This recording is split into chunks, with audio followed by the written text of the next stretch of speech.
It is 7 o'clock. 1, 2, 3, 4, 5 gives quorum, so we can get started. I do want to let folks know that Amanda Varela is not going to be joining tonight. She's actually on a plane, so due to timing and travel, she was not able to attend and sent me a text message. So with that, I can call our meeting to session, get us started. Just taking roll call, going around in the order. Ed Hands. Present. John Ventresco. Present. Al Benson. Present. Amos Kedem. And Tom Broussard is present. 5 out of 9 gives us the numbers we need. Appreciate seeing you all, and hopefully we'll have some other folks joining. I also don't know if Meredith Beach will be able to join as she is traveling as well, ironically. So with that, and in keeping with remote meeting procedures, this meeting will be conducted remotely over Zoom. Attendance by board commission members will be remote. Remote attendance shall count toward quorum. Meeting may be broadcast live and will be recorded on ECAT. So there's a whole boatload of other meeting procedures that can be found on our standard agenda. I encourage anybody who needs them to raise hands or give public testimony to check them out. It is great to see you all. We've got a pretty decent agenda tonight, so feels like momentum is picking up as it normally does this time of the year. The first item of business is the minutes, which is the regular session minutes dated July 11th, 2024.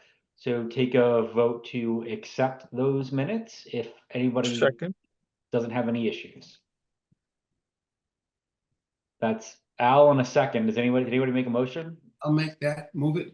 So that's Ventresco and Benson going around the horn in reverse order to keep it fresh. Amos Kedem. Al Benson. Present. Aye for accepting the Aye. minutes. John Ventresco. Aye. Ed Hands. Aye. And Tom Broussard is also saying aye. So that is unanimous. First item of the board business is we did receive, as we usually do this time of year, wonderful message from our CPC contact, Stuart, I think it's pronounced Saginaw, with our dues for this year. Dues this year are $4,350. Do we know how much dues were last year? I feel like it was the same, right? Yeah. So same amount of dues for the access to the CPA or the Community Preservation Coalition, their version of CPC. I think everybody knows this, but does anybody have any questions?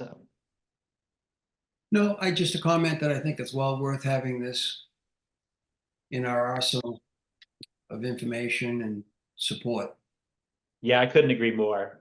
They bring a lot of us, Community Preservation Act communities together, and they represent us. They push. They do a great job at putting educational materials out on their website. If you haven't seen it, I highly encourage you to go check it out. I go there pretty frequently. So great point, John. Well said. I just have, I'm just curious. It's really of no value to us personally, but I mean, what's the percentage of communities who do not do this? Oh, great question. I'll tell you what, I will look it up. Unless Stephanie and Wayne have it, but I actually have it in our annual presentation.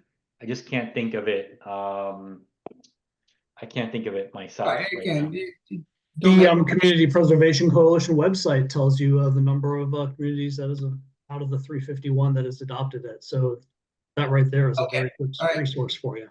That's what I'm sorry, did you say the number, Wayne?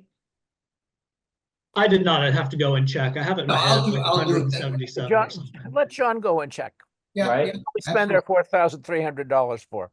I can tell you 70% of Massachusetts residents live in a city or town that has adopted the Community Preservation Act.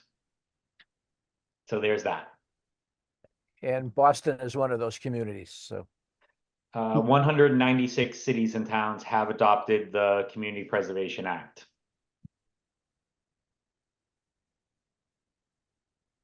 Thank you. And then it helps to know how many total there are in Massachusetts. And 351. Google is telling me that there are 292 towns and 59 cities. So 351, it looks like. Yep. There you go.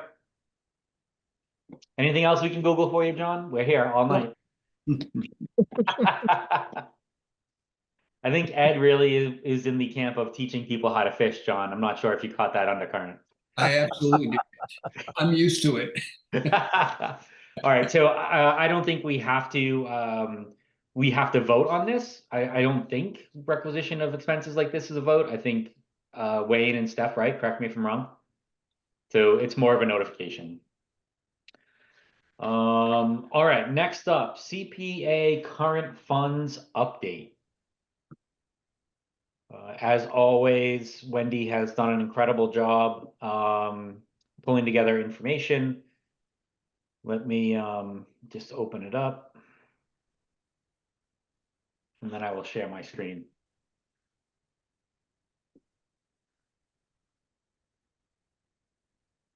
First, any questions or observations on the data? Did you guys get a chance to take a look at it? I did. Excellent. Hopefully you guys can see what was provided on my screen now. Can you make it a little bigger, please, Tom? Sure can. How's that? That's better. Thank you. Yeah, you got it. So I always like this just simply because it does a great job at giving us the trailing years, so to speak. In it, the 3 years, the surcharge receipts are at the top. There is a handy chart, Al, that I completely thought of you because I think you had mentioned just what do we have in the budget forecasted and is it conservative? So I think we'll be able to answer that question definitively as well. I think, first of all, pretty simple P&L. There isn't a ton here, so to speak, in terms of lines, but at the very least, I think it gives us and the residents of our community very clear insight into what drives the receipts or the revenues that we get. The next section is the estimated revenues for 2024. Again, it speaks to the original budget. We have not received any other changes from it at this point. That's why we still have estimated. We have our balance sheet, so assets, liabilities, fund equity, so on and so forth. We have fund balances, so our unreserved balance as of July 1st, the town meeting appropriations that happened in November, none from our May meeting, total available for projects as stated through this point in time, 4.7 million, just shy of that. The next slide, fund balances and available funds. So this just gets into the fact, and I think it reminds all of us that we do have to keep in mind a certain amount of required spend by law, by the CPA law for historic preservation, for the community housing, for open space. And what I mean by that is if in a given year we spent nothing, for example, on historic preservation, we would be required to allocate 10% of our funds into this particular historic preservation fund reserve. So you never get out of allocating your 10%, whether it goes to an actual project or to the reserve. We have to fund these 3 priorities. There are other items, and I think I can already sense Al is looking at this list for items we need to clean up, appropriately so, keeping us honest. And so, you know, most of these items are still ongoing. I think Wayne and Stephanie did a great job at previous meetings explaining to us why some of them were active or why we couldn't close things out. So, you know, for example, to me, one of the biggest items is the pickleball court, which I think we're still trying to put to bed. But we're working on, maybe we can get an update on that if there's a brief update. But this is the other projects, the unreserved fund balance that's associated with them. Just means it's been appropriated, but we haven't spent it yet. Hopefully that's a good way to explain it. And Wayne and Steph, you guys can jump in if I do a poor job in any way, shape, or form here. I'm sorry, I missed the tail end of that. I'm trying to balance all the panelists and everybody. No, that's well, good.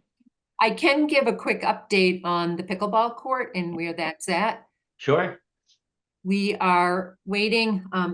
I met with the contractor who did the seal coating, which is, has had some failure.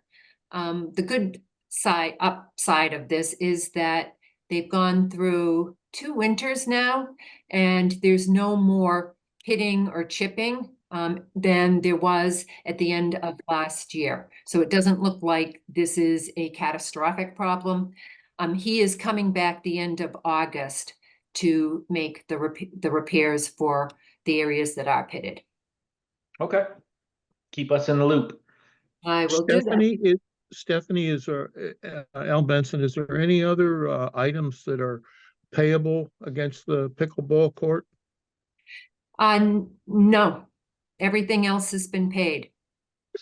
How much will the contractor demand a payment for the rehabilitation or touch up, The whatever? repairs, no, this is under warranty. In fact, we instructed that we needed to have the warranty extended, and of course, he agreed to that. So there's really no future obligations except for future maintenance, isn't that correct? We would not be responsible for any Oh, I am maintenance. sorry, Al, I am sorry. We have not released the contingency amount, which I believe is $19,000. We're holding that back from the general contractor until the repairs are done. I'm sorry. Something like 19.8? I think that sounds right. I don't have the report right in front of me, but Well, if the 19.8 is reserved, couldn't you consider closing out the balance of the obligation? I think we could if that's what the board wants us to do. I honestly, only because we don't know what the final amount is, and what I would hate to do is to close it out and then owe $5. I'm not sure it makes a big difference if it's now or in September. I do appreciate that we will close this out, and we are working expeditiously to do that.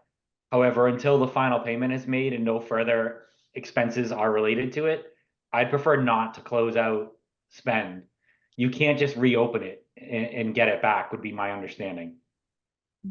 I think that would be true. You'd have to go back to town meeting.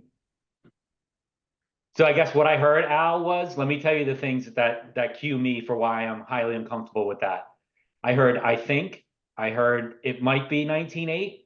So I would rather just make sure that the project is entirely completed and close it out, given there's no financial consequence if it sits unused here or in the full unreserved account until it gets there, if that's okay.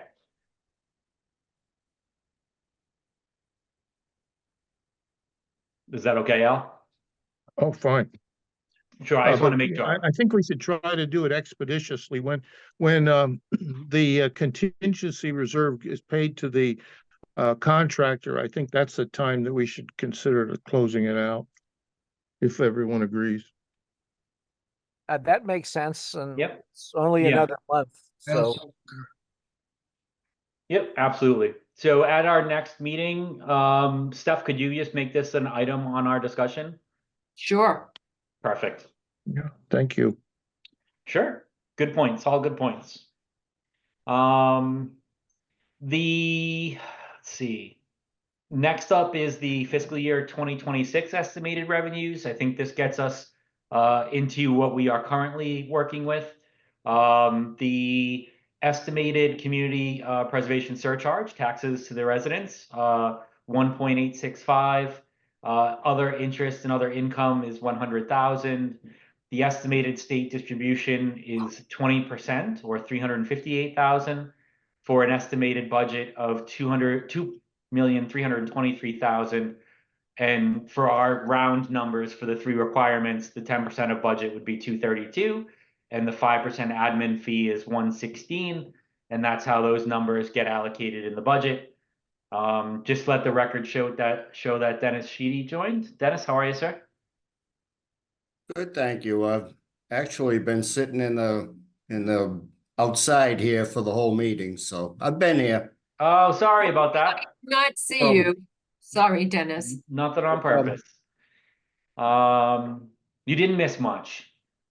And you were actually listening at I least. actually saw it, so. Cool. There you go. Tom, could I ask a question on the administrative budget? Yes. If that 116,150 is not used, will the unused balance go back to the general fund? Yeah, it does, just like it has every No, year. not the town fund, but the CPA fund? Yep. Yes. When you CPC say fund? fund, it's our unreserved fund balance. Yep, That's what I meant.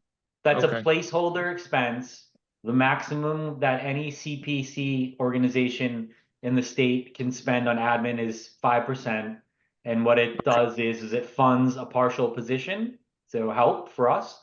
And it also gives us discretionary amounts in case we want to do any type of surveys or legal work, so on and so forth. And whatever isn't used each year goes back into the unreserved fund balance for future use. Thank you. Sure. This speaks and takes care of the step down from the 2.3 million of revenue. So admin expenses of the aforementioned 5% as a placeholder. Debt service, which is understood from a later part in this presentation, is expected to be just under $604,000 this year. We know that we must fund the Affordable Housing Trust of $232,300. That's the warrant article that's before us. And then the remainder that's left for projects is 1.37 million. Obviously, we have to make sure we take into account the other requirements, for example, open space and rec of 10% expenditure, as well as historic preservation. So that's not necessarily just fully open. The unreserved fund balance projection at 7.1 is 6 million. And so I look at this 1.4 million, and that to me speaks to, in theory, the monies we have to spend this year on projects without going into financing discussions or dipping into our unreserved balance. So that just happens to be a number I keep in mind. And then if you look at down below, again, please, Wayne and Stephanie, tell Wendy thank you again. These are always just such helpful schedules. You can see she's explaining how we've already satisfied our open space requirement because we're paying debt service for open space related projects that exceeds the minimum requirement of 232,000. The historic preservation, we have 115,000 of debt expense related to town hall. However, we must spend an additional $117,200 or put it in the historic fund reserve in order to satisfy the minimum requirement of $232,300. And we have equaled the minimum requirement for affordable housing. She's also done a great job at explaining what the debt interest is that we'll be paying for. Nice to see that one of them is maturing, FY26, which is great. That's the Dean Street.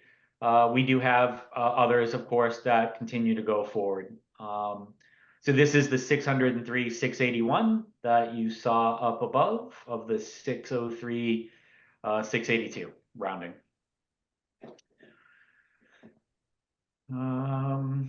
What else? Oh, Al, this was the piece that I thought of you specifically. So we have leveraged a 20% projection for both the 2025 and the 2026. You can see that is the lowest amount we would have achieved in any year, even going back to the lowest amount, which was back in FY18 when we received a 20.3% allocation. So to me, that speaks of the appropriate level of hedging. And we are always hopeful that our elected officials for the state government will continue to advocate for us, support the CPA in general, and get us some more fund distributions. Let's see. So I think, this is, again, just to me, a big slide of why we do it. We were able, through this process and the support of our residents, to generate $10.3 million worth actual of state grants for us to do some pretty meaningful projects, which is powerful. The last slide is the Town of Easton surcharges. So again, I think this speaks to the amount of commitment that our residents have made. And then lastly is the debt service schedule for the projects that were noted previously. Again, I love this detail. It just lets everybody see when things roll off. So it will be nice to see that $102,000 roughly rolls off in FY 27. What else? I think that's the last page. Yeah. So I guess any thoughts? I'll pause there just in case people have comments, thoughts, feedback for Wayne and Stephanie to take back to Wendy, if any, beyond just, again, our eternal appreciation and thanks for everything she does for us. Kudos to that. I mean, excellent. I mean, this really puts together nicely, easily readable. Can't say anything bad about this. It looks great. I agree. Awesome. Thumbs up from Amos. Appreciate it. Thumbs All up. right, I will stop the share. And again, just some key numbers I keep in my mind are that 1.37. That means we can fund those without having to go into any financing or any of our unreserved debt. And then certainly just keeping in mind that we do have a certain amount of historic preservation, $117,000 that must come from that 1.37 to satisfy our 10% allocation. All right. Next up is the review of the letters of interest. So first up, I believe, is the affordable housing. I do not know if we will have anybody from the affordable housing. Wayne, I'm texting with Nikki. She was here. She dropped off. She and her daughter are driving back from New Hampshire. She got cut off, I think, between cell towers. She says she'll be back on in just a minute. So Sounds good. We'll give it a minute. thanks.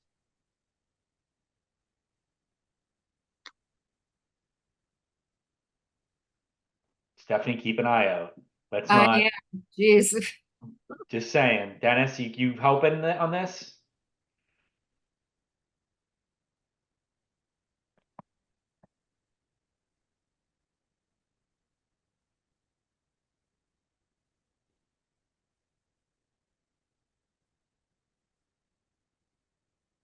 And I think when we did this last year, she was trying to do this from the coast of Maine, I believe. Right? Connectivity issues. She said in an earlier text to me, she doesn't want people to get the wrong idea that she has some amazing social life. It is holiday season. We can understand that. Yes. Yes.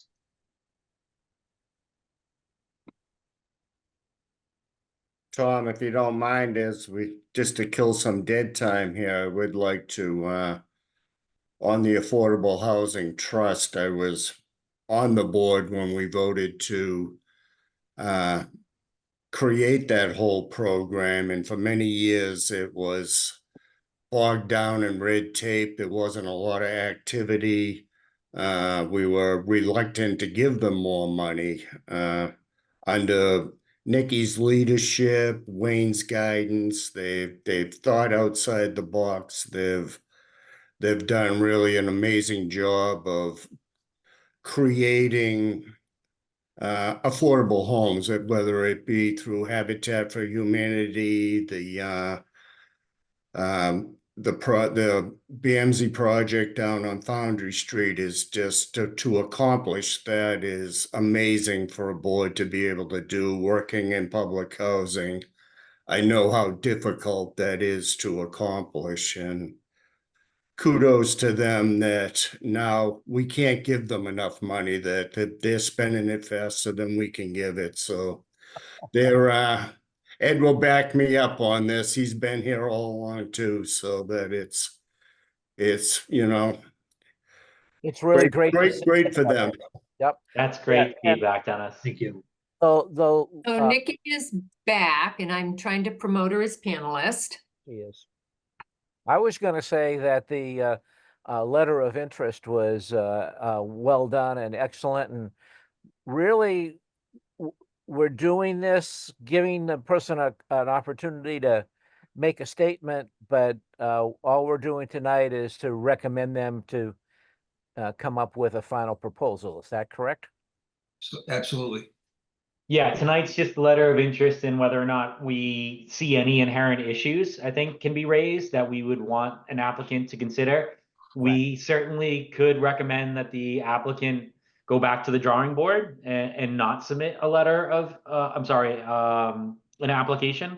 So this is really designed to be the first sifting of all the applications, Ed. And you're right, it's not a vote to accept or approve. It's literally, look, there's no support for it. We could give that feedback, or here are the things we're concerned about. Could you make sure your application considers them? Or yeah, submit an application. Life is good. I think the affordable housing is pretty straightforward for most of us. All right, so I have promoted Nikki. I don't see her and I don't see her. We can see her. She's I'm here. here.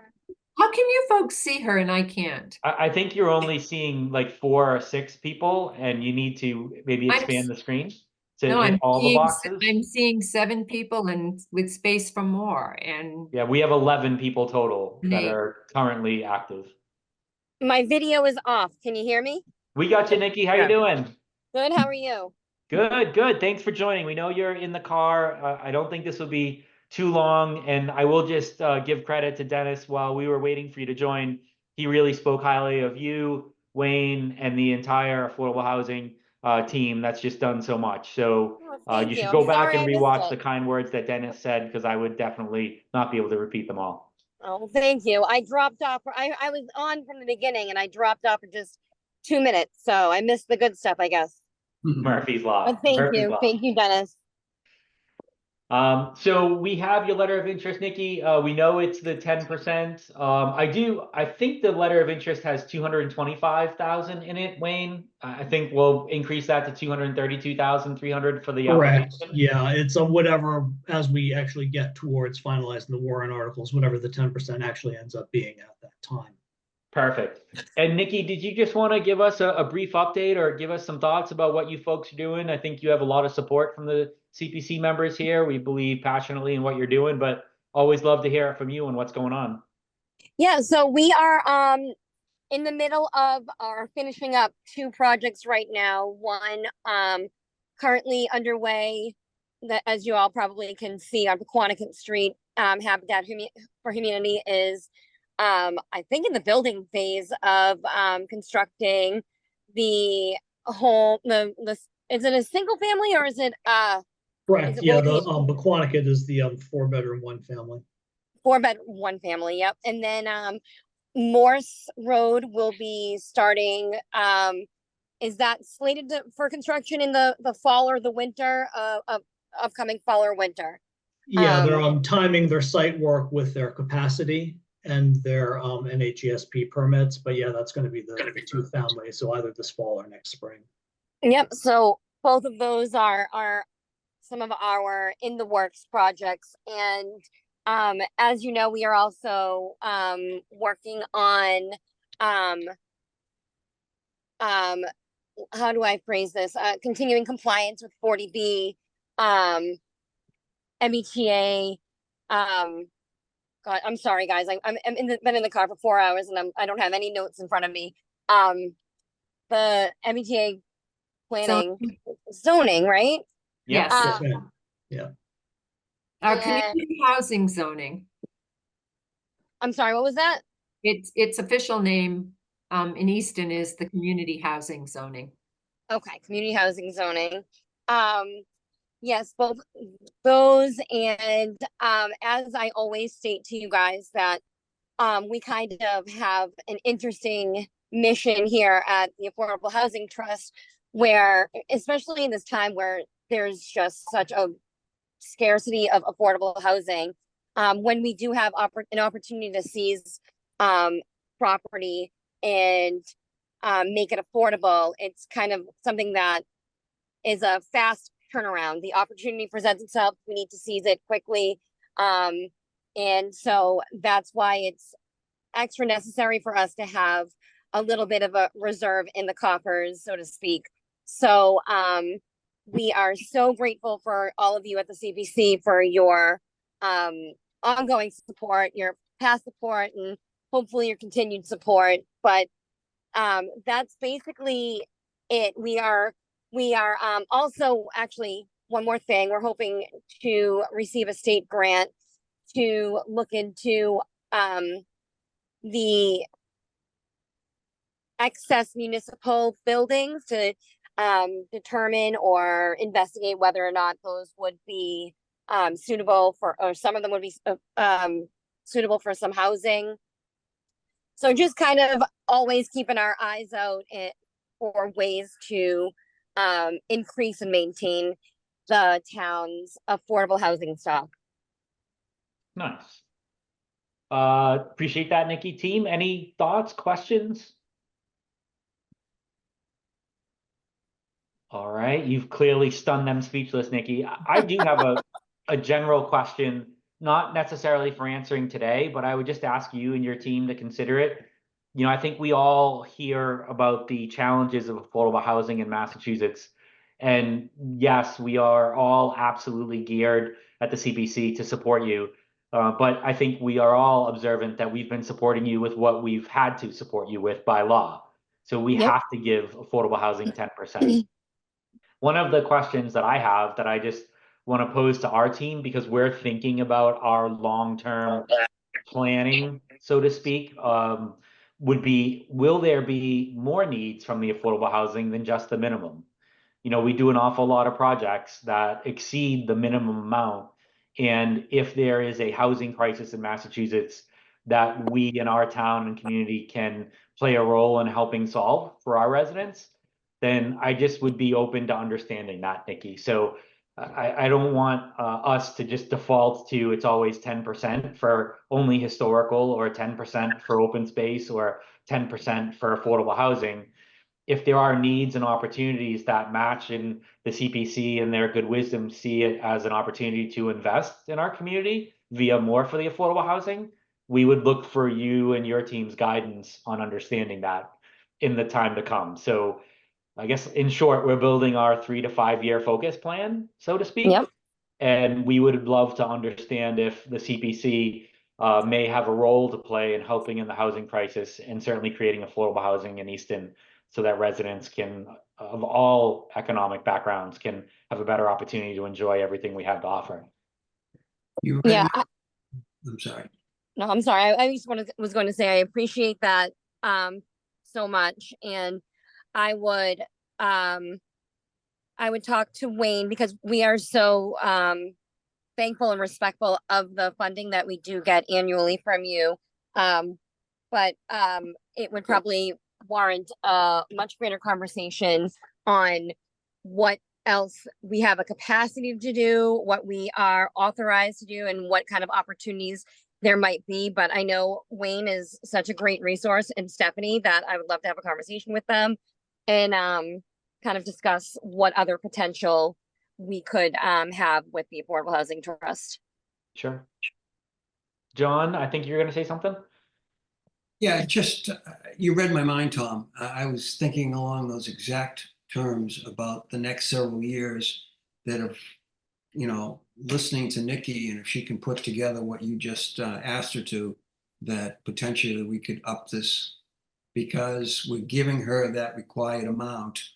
But even though CPC is going to be tight as we progress through the next several years, at the same time, housing isn't the same price it was when we give that minimum amount 5 years ago.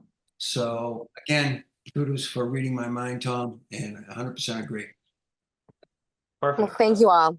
I'll definitely be responding to that, and I'll have some conversations with Wayne and Stephanie in the future to brainstorm some ideas, and because certainly there's a lot of need, and it's kind of more about what we would be authorized to do and what our potential would be, and certainly with more money there's more potential, but I'll talk to Wayne and Stephanie for some more thoughts on what that could be.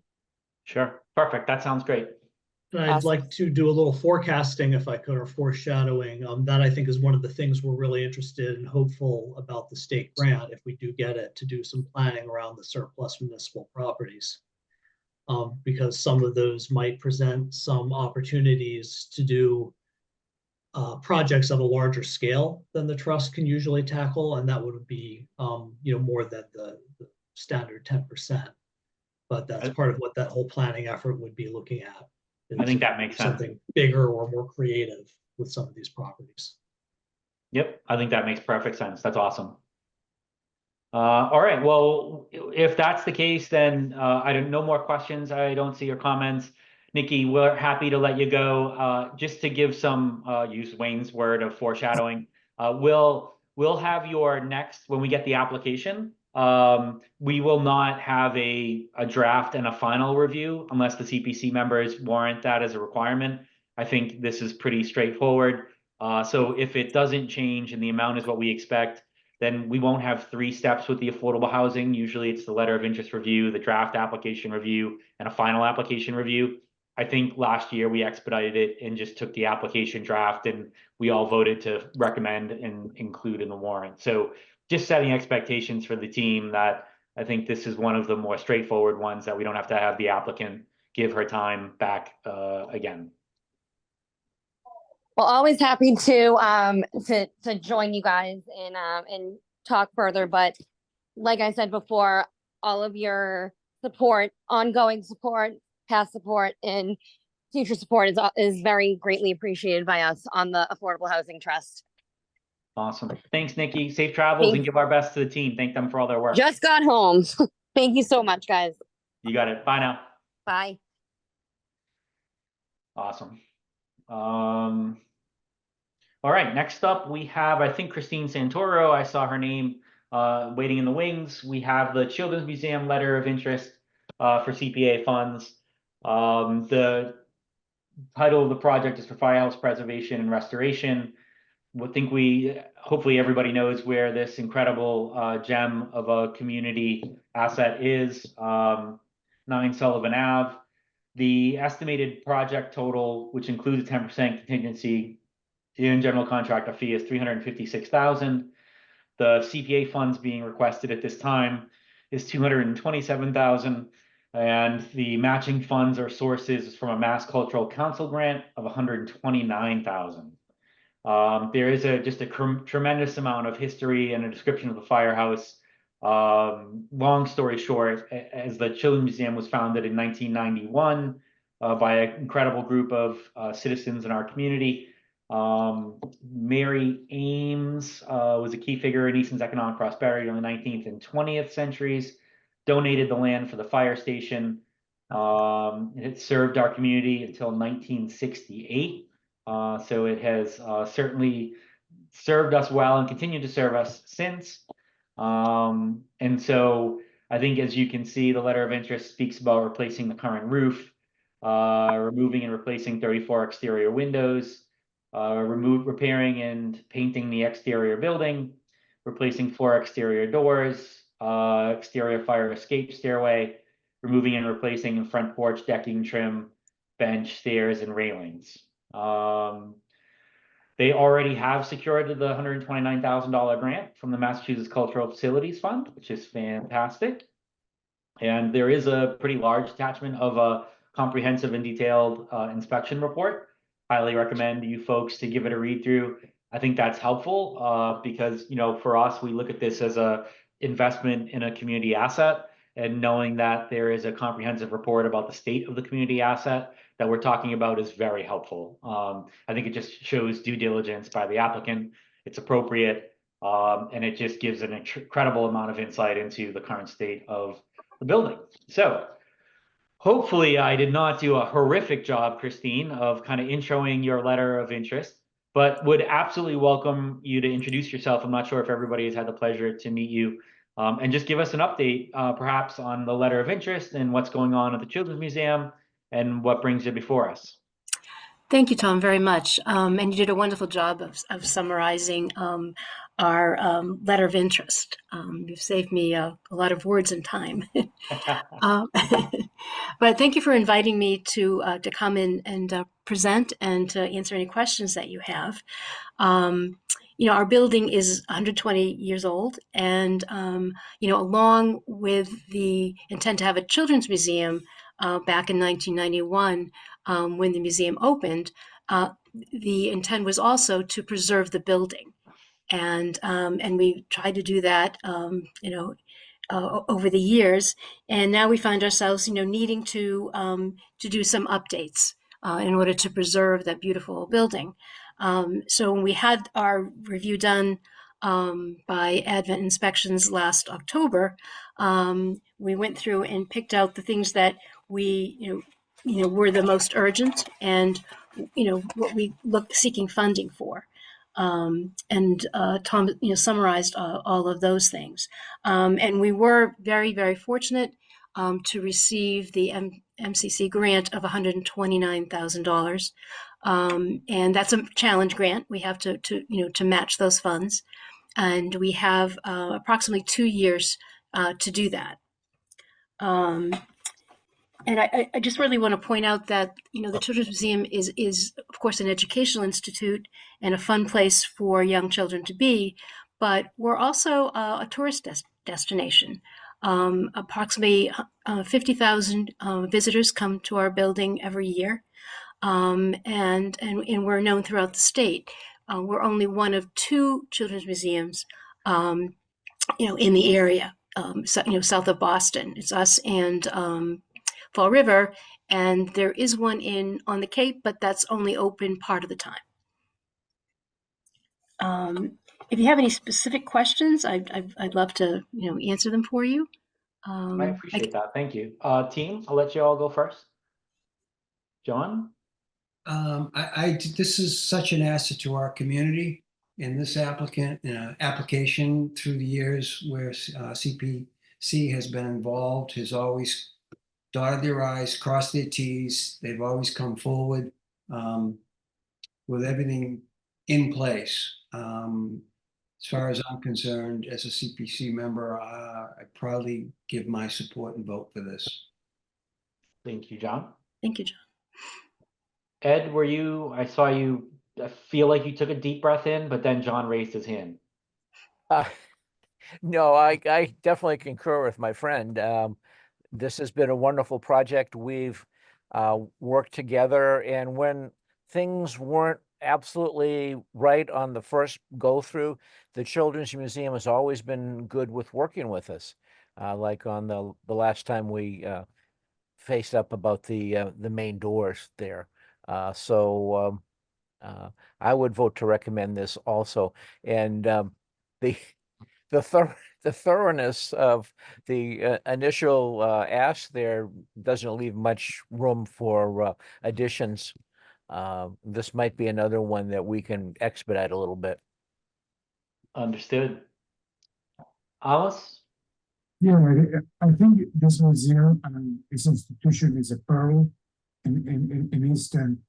We need to do whatever it takes to improve and maintain and make sure that the success is around this museum. So fully support whatever we can do within our constraints, of course, to support the museum. I appreciate that, Amos. Al or Dennis, any comments? No, I'm supportive of the project. I think it's a good use of CPA funds. Excellent. I was amazed by the 50,000 visitors a year. I thought that was very impressive, and kudos to the museum for not only is it a gem for us in town, it's a gem for Massachusetts as a whole. Well said. Couldn't agree more. Christine, I do have one question, Sure. and this might also fall into the territory of Wayne and Stephanie as well. So question I have is, would the repairs that we're doing now, in knowing them, I appreciate that they're all external, but is there in any way, shape, or form that the amount of investment or improvement of this particular building triggers ADA compliance or the installation of an elevator or anything like that. And before anybody says, good question, really glad that you asked it. It wasn't mine, it was Amanda Varella's. And if I tried to take credit for it, she would have called me out at the next meeting. So credit to her for shooting over a really good question. But I guess, do you know the answer to that? Does our team know the answer to that? I can give you a partial answer, I believe. I did consult the building department, and my understanding is that the roof repair and some of the other things that we are looking to do, along with the painting, are not part of the calculation. So I think we'll be in good shape on that. Okay. I think, Tom, it is and Wayne can weigh in here, because I think we had a conversation with Christine back when we were talking about this. And I think it's enhancements to the building that trigger the accessibility requirement, or a certain percentage of.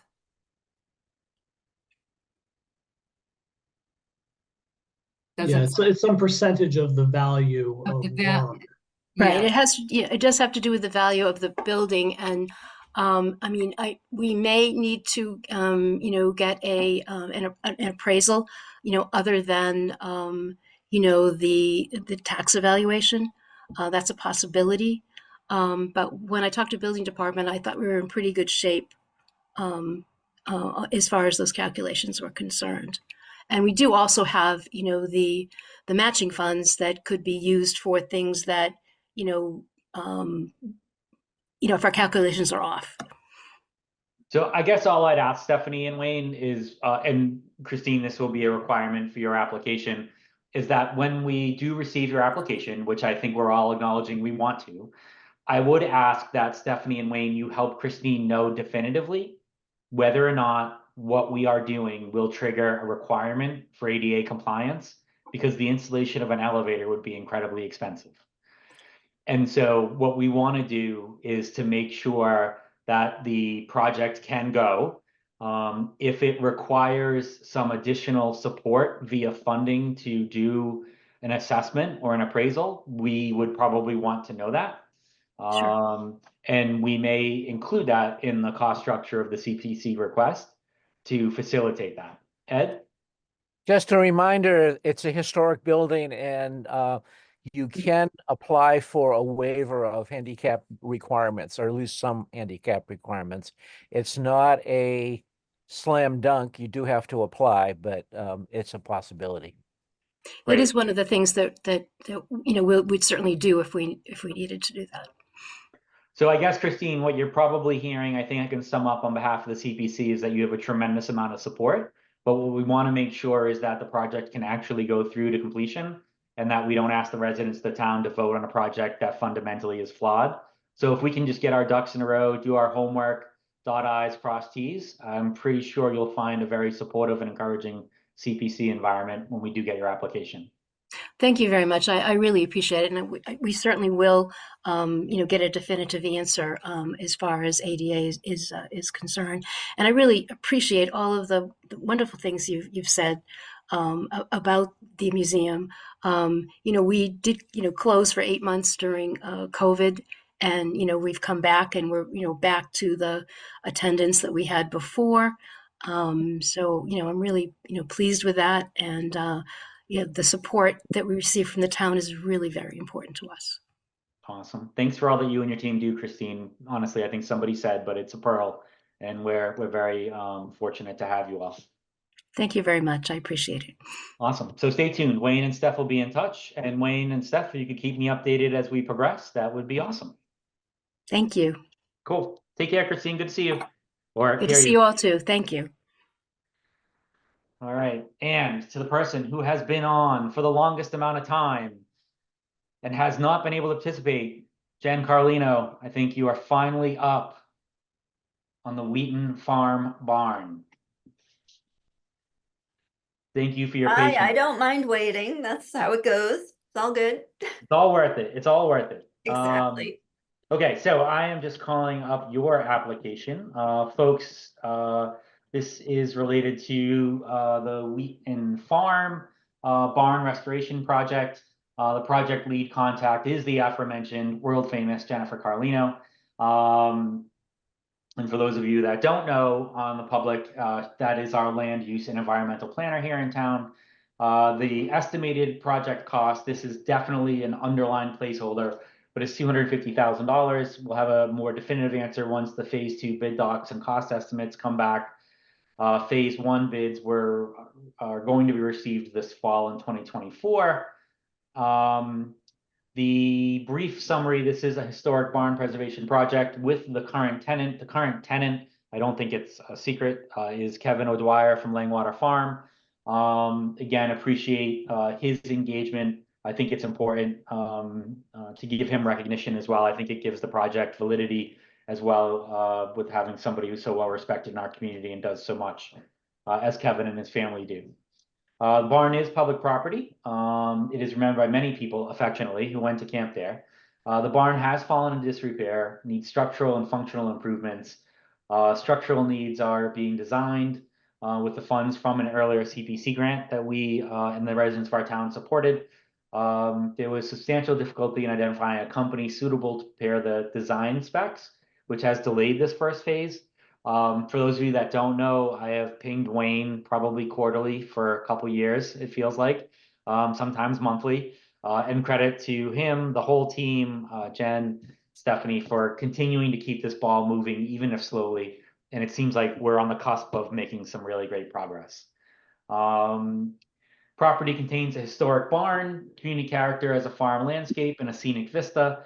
Public education via open houses sponsored by the tenant farmer. I think that's a huge component of the opportunity that exists here. The consistency with the CPC plan is that this is certainly open space containing agricultural land, fields, forests, wetlands, wildlife, nature preserve, and land for recreational use. It's over 100 years old, so certainly there's a historical angle, and it formerly was a summer camp for kids, which I'm sure would have probably been magical back in the day. Open space priorities of rare species, protection of habitat, and resources for management by the tenant farmer. So this is active. The land is active. I think that's important. And then recreation priorities, lands that provide connections, certainly. Goal 2, consistency with open space and rec plan to ensure local agriculture remains an integral component of Easton's food security.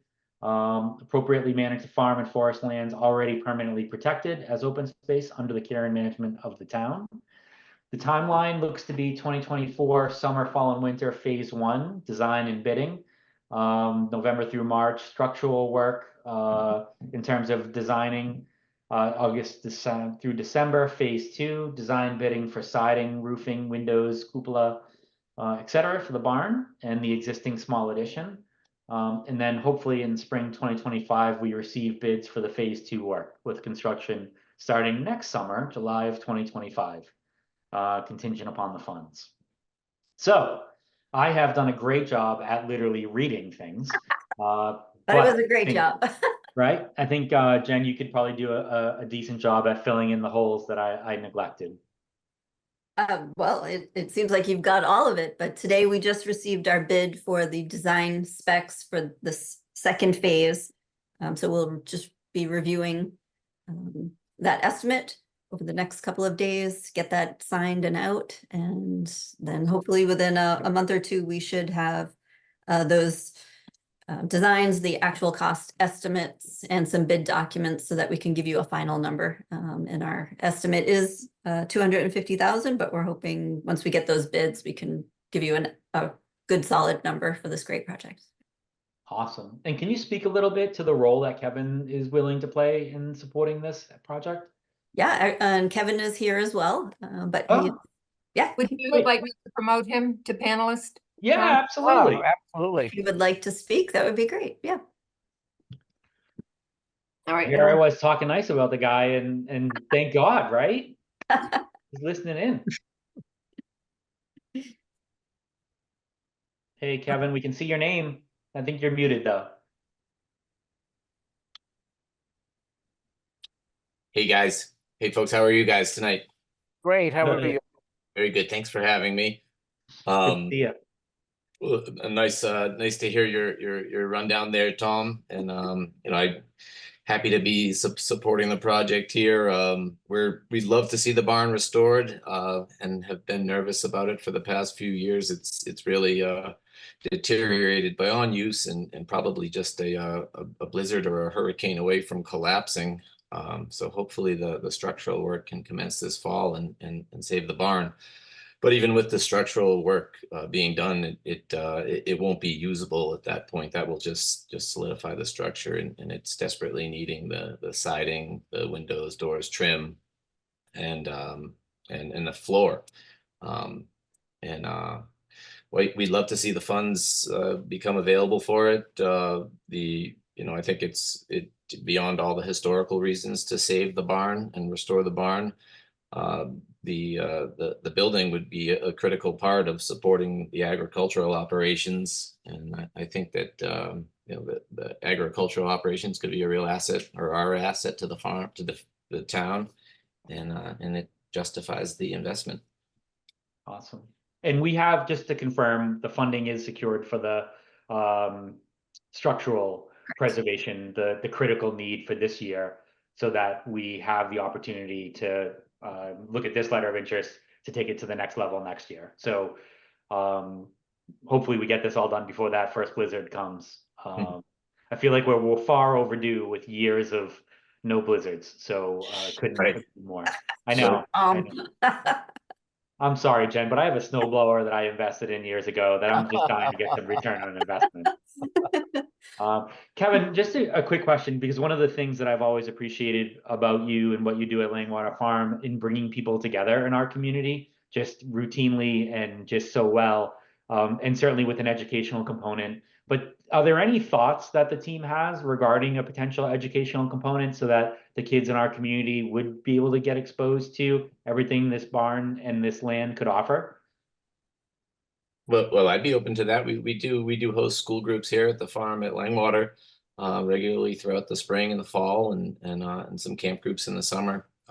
And we'd be open to expanding that over to this farm if there was people who are interested in that. That's awesome. I just think, even if it doesn't come to fruition, but thinking about how many ways we can use these really historical assets in our community for the betterment of all of our residents. And whenever you can take it and start getting kids involved and getting hands dirty, it's pretty special. And for the record, some of us parents think so as well. Yes. So I guess with that, any questions for Jen or Kevin? Sean? I just have a question. I'm in fully support of this project also. I mean, I think it's way overdue. The history, this end of town, you had mentioned this is going to get it structurally sound. So what's the next step? Just thinking, if you come back to us in the future, what would be needed? Well, I think the structural sound has already been approved for funding, John. So the next step is this letter of interest, which is really taking it to the next level in terms of the siding, the outside, the trim, really getting the rest of the building. While we're glad it's not falling down, there's just a tremendous amount of repair and I think roof work as well. Am I wrong on that? Correct, yeah, roofing, siding, windows, doors. So this will get it where it's, I'm sorry, maybe I misunderstood. So this will get it to, so it's actually usable inside? Right. Okay, that I misunderstood, I apologize. Yep, and be able to support what we're doing there, farming, have some covered space, ability to store seed, fertilizer. Exactly. So this is that next step, John. Okay, yep. Almost? Talks about what about the second step after this building is rehabilitated, there is more things to do around it, or if this is the end of it? That's a great question. So almost you hit one that I was going to have as well. So Jen, Kevin, Stephanie, Wayne, you know this. We always on the CPC seek to maximize value, meaning if we're making an investment, and I'll give you a good example, we're building a court, but the fences are dilapidated, falling down, and people still can't use the basketball court because we would look to understand how could we support the fences so the court could be used by the most amount of people. I think what Amos is asking is great. We always seek to ask it, is if there are future projects that would be or could be associated with the property where it makes economic sense for us to consider them now. So in other words, if there was a contemplative ask 2 years from now, not this cycle, but next cycle, it would be helpful to know that, right? So that way, what it doesn't become is a string of requests, and instead we might be able to make a more meaningful impact in a more cost-efficient way in a faster period of time. And almost if I didn't get the intent of what you were saying, let me know, but you were a little garbled at the beginning, but I'll take the thumbs up as good interpretation. Ed? Yeah, I just want to say that I like this idea of adding to value, and there's 2 quick points. Number one, you're already funding the expansion of the community garden, which appears in the lower right-hand corner of your picture that you're sharing now. And the other thing is right directly, well, okay, yeah, right there. And Kevin has been out there at our last work party, and we've been making some plans with him. And that should be, we're having a work party in September to put in the stakes, and we're going to put in the wiring, the netting later after we take care of opening up the grassy area. But I also want to add that one of the interesting things with Wheaton Farm is everybody comes, goes into the parking lot and walks out in back. And the other side of the street is still part of the conservation area. And as you can see right in back of the barn, there's a path that leads into the woods. That actually leads into a trail. So maybe, yeah, right there, some signage, if it's not there, I haven't looked in a while, some signage might be a helpful addition. So I guess Jen and Kevin, first of all, what I think we're hearing is that we absolutely support your letter of interest, and we would be happy to get an application from you that we could discuss. The questions we have are, is there additional investment, and it could be short money in the form of signage or information, the historical nature of the property. I know that we just funded some conservation signs, but if we can do things that enhance the ability to communicate about this asset, or enhance the ability for you to hold this asset out for the betterment of the residents, we would be open to that as well. I think most of these people, as I look them all in the face, they're pretty frugal and thoughtful people, but they know a wise investment when they see it. And so if you do have other thoughts like that, just I guess what we're saying is we'd be open ears to understand how we might be able to support this worthy project more. So keep that in mind. Amos? Yeah, there is a trail on the back, and we're going to improve this. Maybe orderly parking might be another things that you might want to think about it, for people to be able to park and then access trails and area and visit. Sure. So I guess it was about parking. Ed, I think you pointed out that this parking lot is associated with conservation land. Yes, that parking lot, it was put in, again, it was a CPC project to benefit the garden and also improve the security of Wheaton Farm by making it more accessible to the police to take a look at it. But yeah, Amos has a really good idea. That little turnaround next to the barn perhaps could be improved as a parking area to take 2 or 3 cars that could then use the conservation area in back and also go to whatever programs are at the barn. So I'll defer to the applicant. I think that's not unwise advice. So certainly if there was a handicap angle that helped people with disabilities be able to access the site. But I also am thoughtful about how you use it. So what we don't want to do, we're not telling you what to do. We would just give you some thoughts. And if it worked out in due course of planning, then that's great.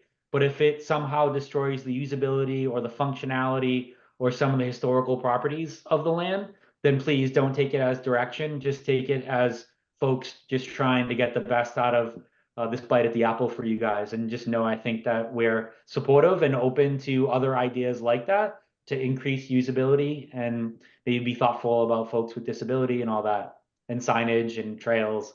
And Ed has his hand raised again, or is that the Scout's honor? I can't. No, that's hands raised again. Yeah. The last thing we're going to be looking at tonight is the suggestions from the Historical Commission, and this is in the National Register, Bay Road National Register District. So clearly, additional signage for the historical assets of this particular area might also be useful. That's all I want to say. I support this project wholeheartedly. Great. And Kevin, you have the unique viewpoint of the person who uses it. So you probably may know of things that we could not possibly fathom in maintaining and farming land like this. So please be thoughtful and know that you have some supporters here. And if there are things that we can do with your advice and direction, we would contemplate them as well. You've earned the respect of the folks on this call, that's for sure. That's very nice of you to say, Tom. Well, I'll keep it in mind, and anything that we can think of to help improve the farm, we'll offer up. Awesome. Amos?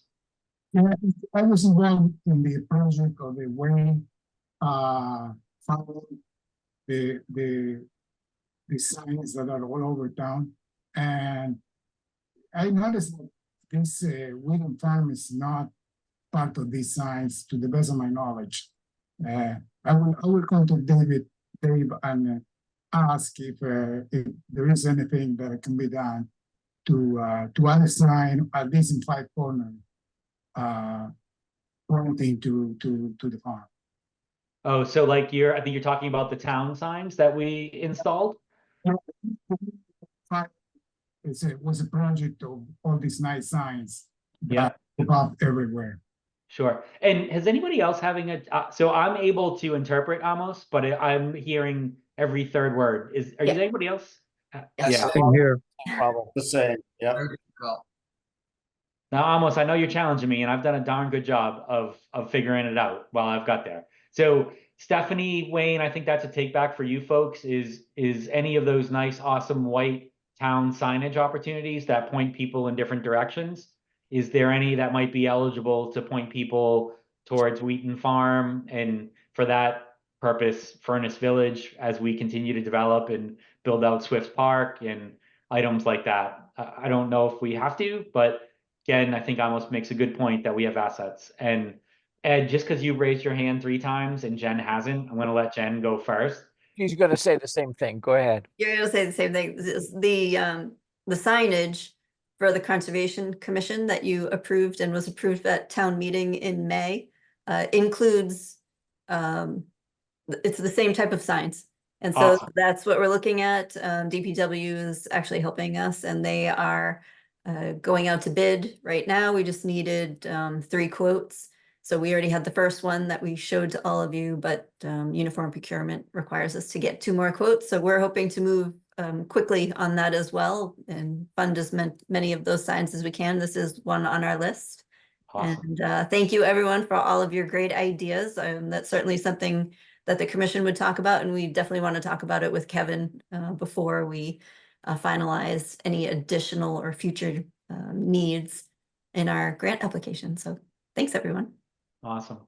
Thank you. Tom, if I could just though follow up on your question, because I think what Jen was saying is that standardized wayfind signage is being used for the conservation lands, but I think I'm hearing you say, is there an opportunity for additional directional signing?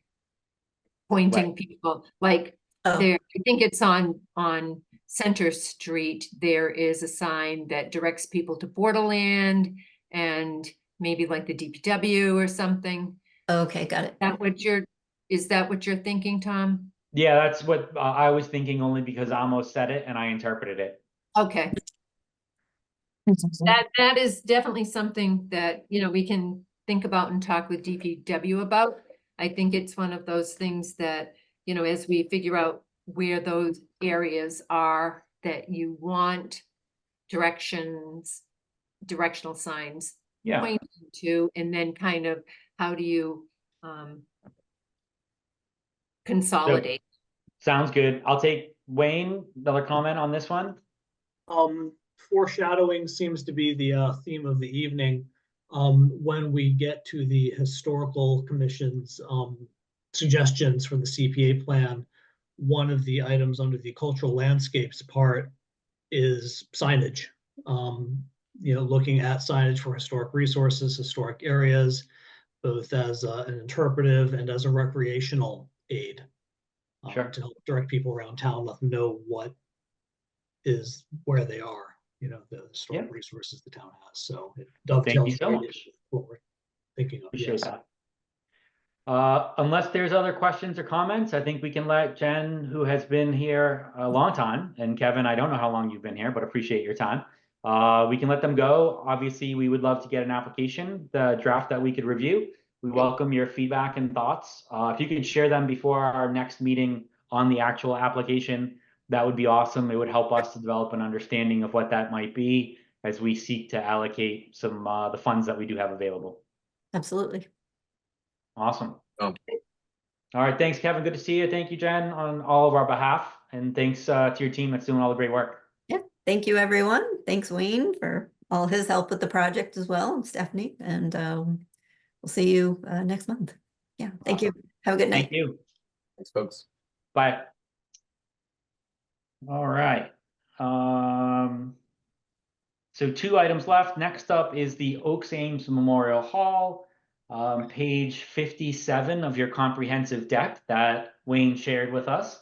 The total estimated cost is 10 to 12 million.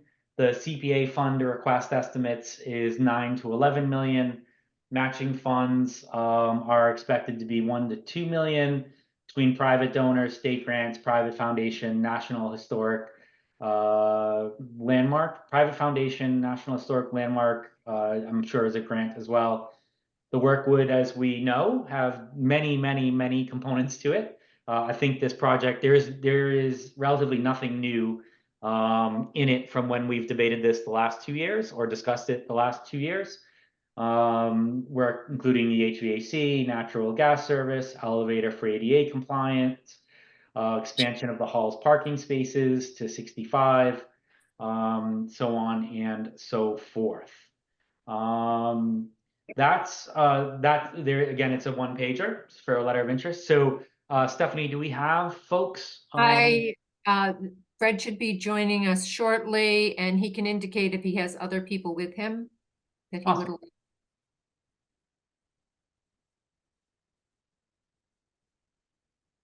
And I just got the green pop-up saying that he should be there, but I don't see him out of the.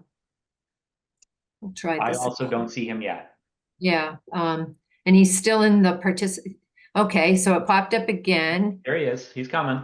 Well, mostly because we don't trust that you get to see everybody. So we'll be here to let you know. I don't know what's going on with my computer. If someone doesn't have their video on, it doesn't show them. Oh, I think that's an option. There's an option to hide non-video participants. So if you right-click on a name. Yeah. But I'm not getting the names. That's what I'm saying. Yeah, no, oh, sorry. I don't know how to unhide now that you've hidden them. Yeah, well, I see, wait a second, I see him. There he is. Yeah, he's here now. We got him. Perfect. So Fred, I've read I guess the top level. I would love to give you a few minutes to tell us if there have been meaningful changes from all of the previous times we've discussed it, or anything new you'd like to share with the team. And then I'm sure the team has questions and comments and feedback that they're going to provide as well. Sure. Could you take Wheaton Farm off my screen? I sure can. So you get a better look at me. I got a better look at you. There you go. The only change there's really been of substance is the increase, as we said, on the total cost due to inflation. I have an escalation figure here, and I don't know if you have this also. This was generated by Lynn Spencer of 2025, excuse me, of approximately 11 million, 10.987. And then the escalation figure for 2026 of 11.3 million. Other than that, it's really the same project as far as the scope of it. I know there was some debate as in your committee as to whether the parking lot should be included or not.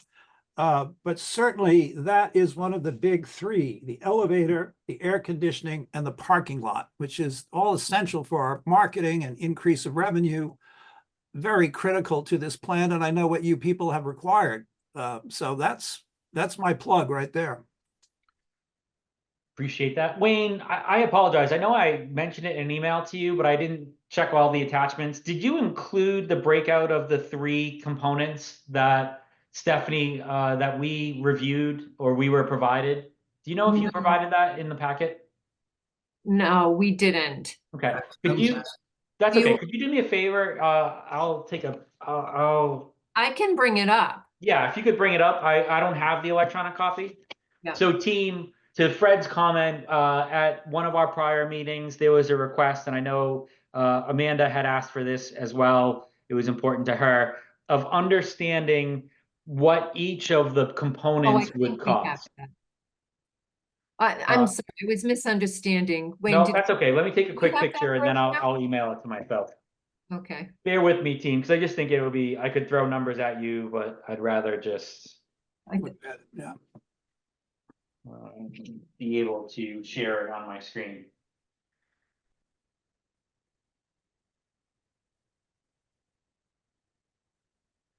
Well, a quick plug, our concerts are very successful. We had a great one last night outside. Ed was there and definitely appeared to be having a very good time.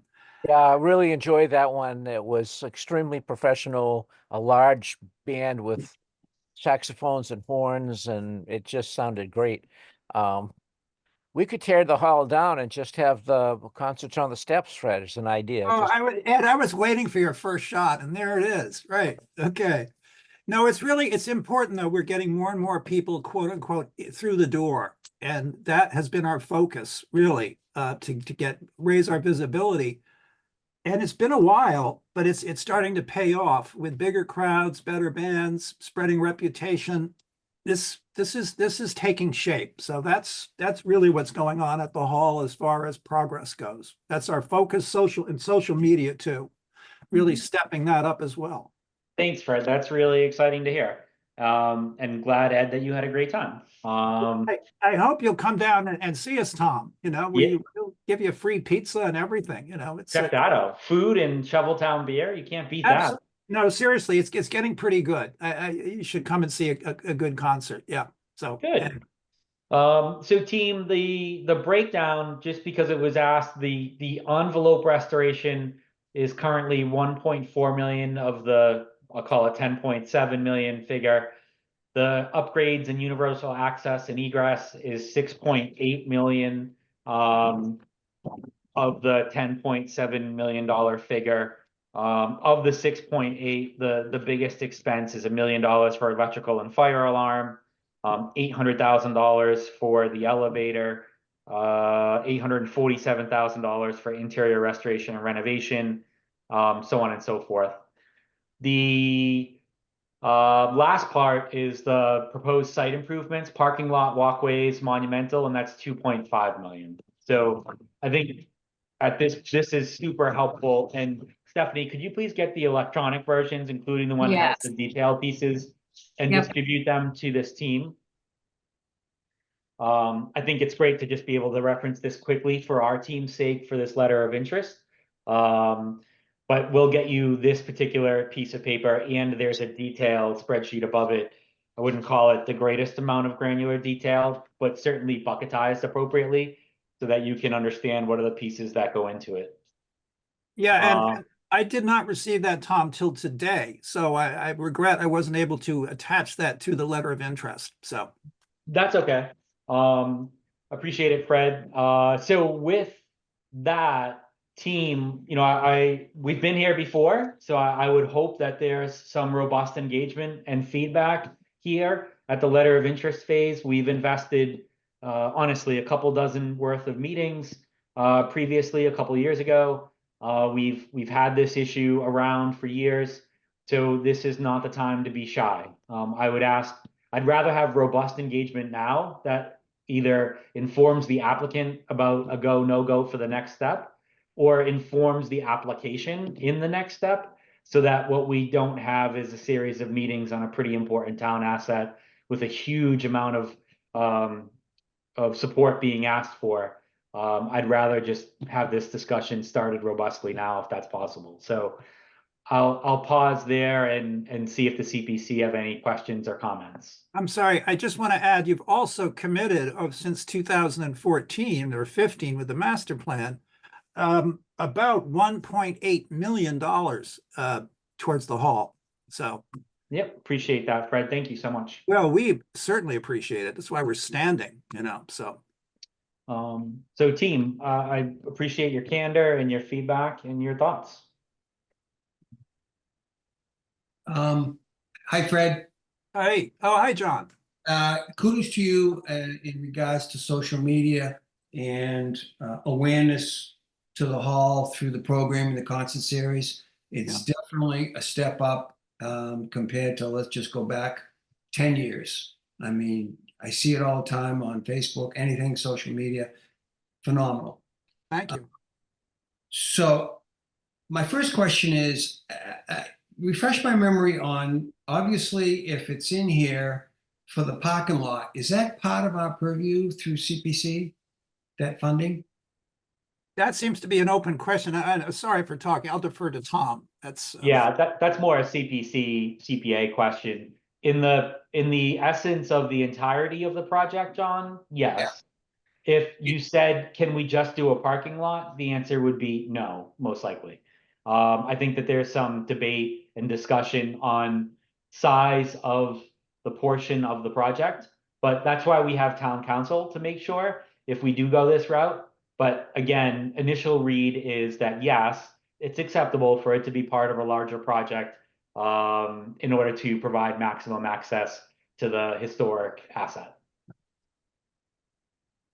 I thought that, I don't know, for whatever reason, when Greg Strange was very involved in expanding that back piece, that it was going to be far more costly because of the ledge. That's fair.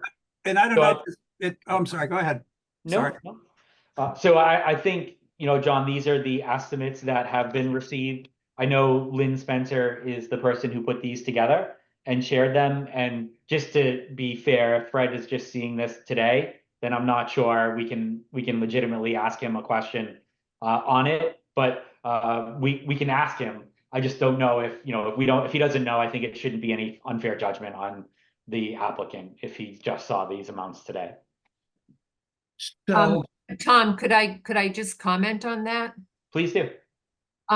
So Greg was basing that estimate just off of what he generally knew, and Lynn Spencer, they actually had a team, their engineers kind of go out and do some exploration. I think the town helped with that, if I remember correctly. Yes. Right? Yep. That help, John? I guess I think I'd like to have that more defined, because I just get this feeling that through the discussion over the years that would be much higher. But again, Fred just is getting. I can speak to that. Go ahead, Fred. What they were looking for, and Stephanie knows this, they were looking for where the ledge would be that the hall sits on and maybe the blasting would sit on. And they found much less ledge than they thought. And what they did find was farther down than they thought. And I think that's what reduced the estimate. I know that's what reduced the estimate.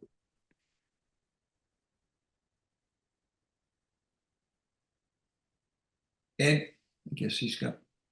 Yeah, just to speak to that, when the library project was underway many years ago now, they did some preliminary work on that ledge as well and found that it was not as ledgy as they anticipated. In other words, the rock broke up as it was smooshed into the side of the hill by the glacier. So maybe that's the reason as well.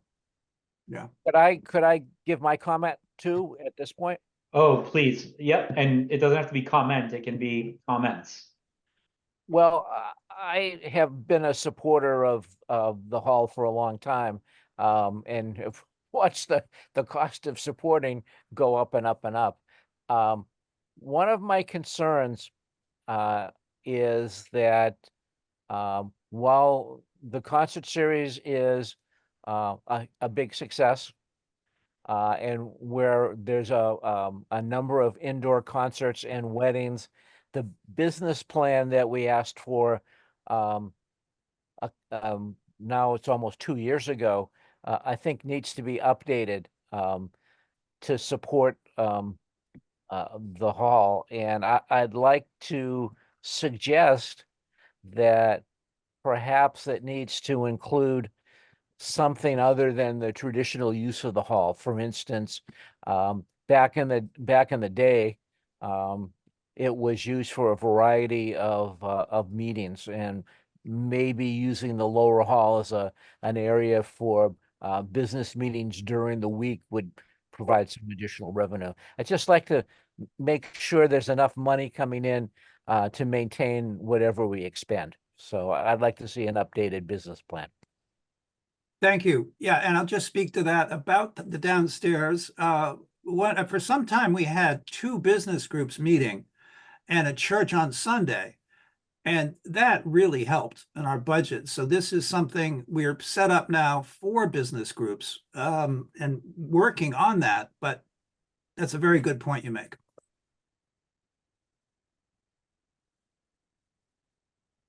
Fred, can you help us understand how to present?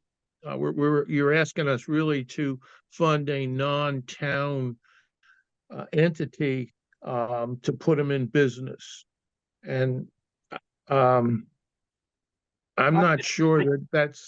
Yeah, I disagree with your assumption there that it's a non-town entity.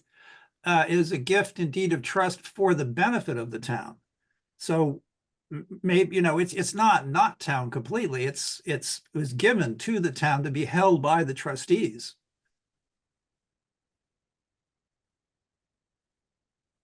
Yeah, I guess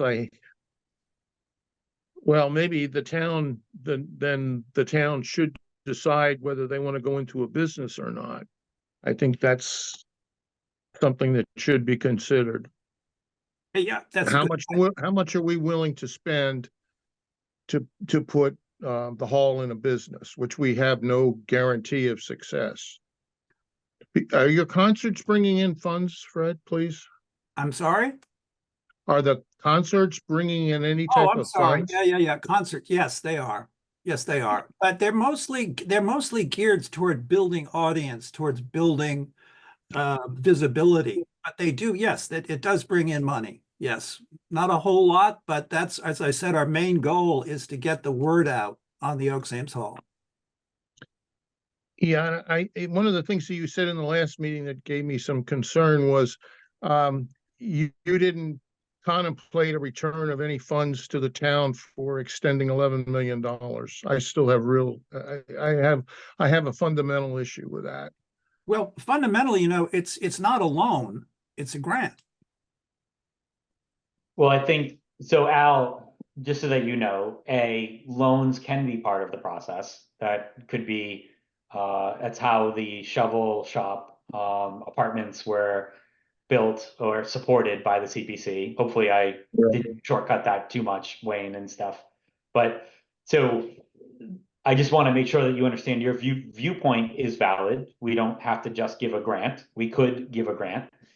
You could give a loan that has requirements and tiebacks. I'm not sure how that would work, and smarter people than I would have to help us understand that.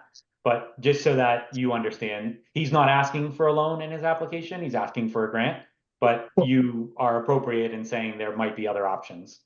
And if I jump in, I'm sorry to keep jumping in like this, but I think it's important to realize that Beacon Properties had something like 9,000 cash flowing apartments to fall back on. And it was really more of a straight business proposition with a private company. And I think the town was very smart with structuring the deal for this. And that was a part of it, I think, with Bank of America. So again, that was really a straight business proposition, for an apartment building. Yes. The historical background on this sort of suggests that the donors contemplated a business to pay the maintenance of the hall. Over the years, town-sponsored events and things have gotten a premium rate, sometimes free, but in other instances, the weddings and things, we're going in a wedding business. Who wants to do that? But the idea there is that finances maintaining this building, which is a tourist attraction, and can be, as I think Tom's pointed out, much more than that if the concert schedule is maintained the way it's going now. So there is a historical 130-year issue there that we have to look at. But those are interesting points, Ella, about the idea of a loan rather than a grant that could be theoretically tied into a successful business plan. I can give you the historical wording of what that was. If there were a surplus in funds, it was to be given to the town by the association. If there was a deficit, the town would make that up to the association. And that was, I think, in effect for several years. And then it was stopped, and it was just, private donations took care of any deficiency. So again, any surplus went to the town, any deficit, money was given to the association to make up for that deficit. That was the original plan, and that the town would support all major capital expenses. And I appreciate that, Fred and team. I don't want to go too far down a rabbit hole. That's neither do I. Absolutely. That's between the town and Yeah. the trustees. That's not a purview of the CPC, and not our responsibility. If Right. we wanted to structure any allocation of funds in a loan, that would be between the CPC and the trustees and the organization. And that would be a transaction we would all have to make sure we were comfortable with. And we felt comfortable of having the ability for it to be paid, to Ed's point about the business plan, so on and so forth. Yeah, So, I just don't see this. I'm sorry to be frank with you, but I just don't see that. Fred, that's okay. We might Yeah. be frank with you. Well, That's you will be. You will be okay. frank with me. Don't worry about it. Yeah, that's okay. It's skin on this. again, the team's trying to push around the issues. I think we all believe firmly in the asset, and we all know how we've got here at this point in time on the journey we've been on. So I appreciate that. Sorry, somebody had their hand raised. I saw it quickly. John? Yeah, Fred, I just have a couple of questions, maybe more. But as you know, I support the hall. I mean, it's an icon in our community without a doubt. I think if we can simplify this, put it into 2 phases. I think one phase, which you're doing really well with, which is the concert series, the marketing, social media. This is something that's never been done. And so you're stepping that up. Is getting back to the second phase, which I think is really important, is to what Ed had mentioned, which was part of the master plan, which was that business plan. Now, I know you probably made some money on something like the concert series. I mean, how much do you actually make, stepping aside anything that might be funding it in support, like the Bank of Easton? So if you take that out, what would you be breaking even? Would you be Pretty making? much, yes, breaking even. Yes, donors are a Maybe big part of that. We do have 1 or 2 standalones that made money. But typically, if we get a $6,000 band, which we have in the past, we pay for that band with donations. And then when we get our then that gives us maybe a $5,000, $6,000 profit. So it goes to that point that, again, you get community involvement, people are going up there, awesome. But now we got to get to that business plan. I mean, I'm looking at this just say it's $12 million. I mean, this is definitely a bonding application project. So you're going to be talking, what are we talking? Another couple of $1 million in bonding? I'm just guesstimating here. So you might be close to 14 or $15 million.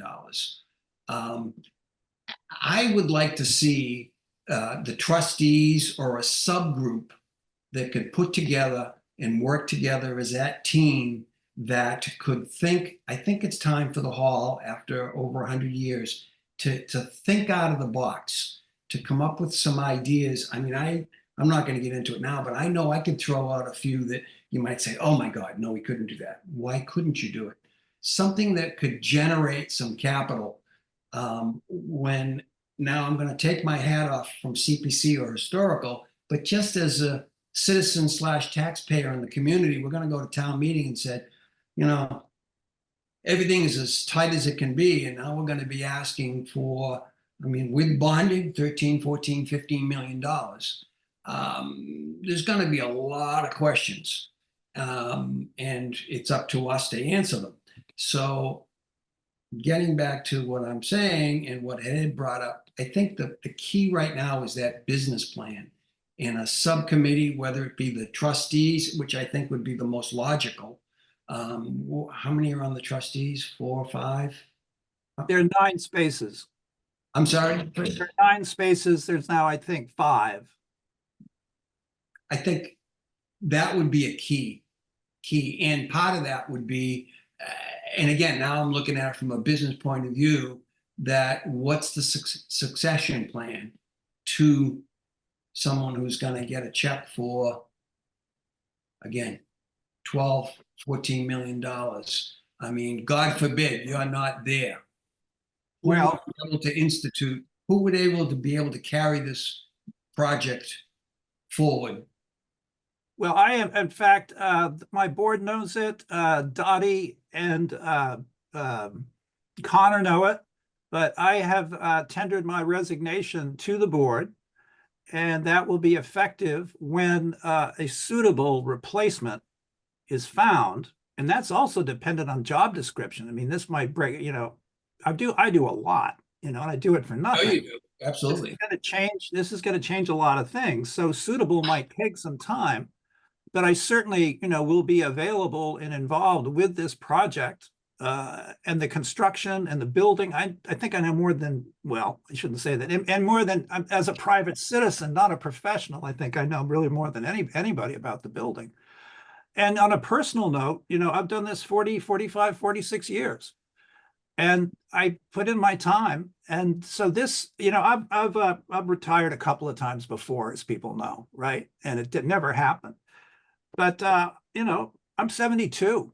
You know, I know I don't look it, but I'm 72.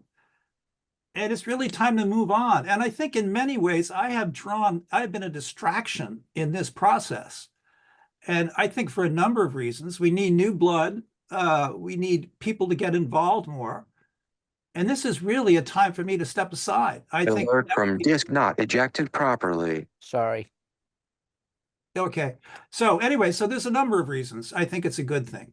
So, but again, I'm not leaving town. I'm here to help, whatever. But I want to attract fresh blood to the hall, fresh ideas.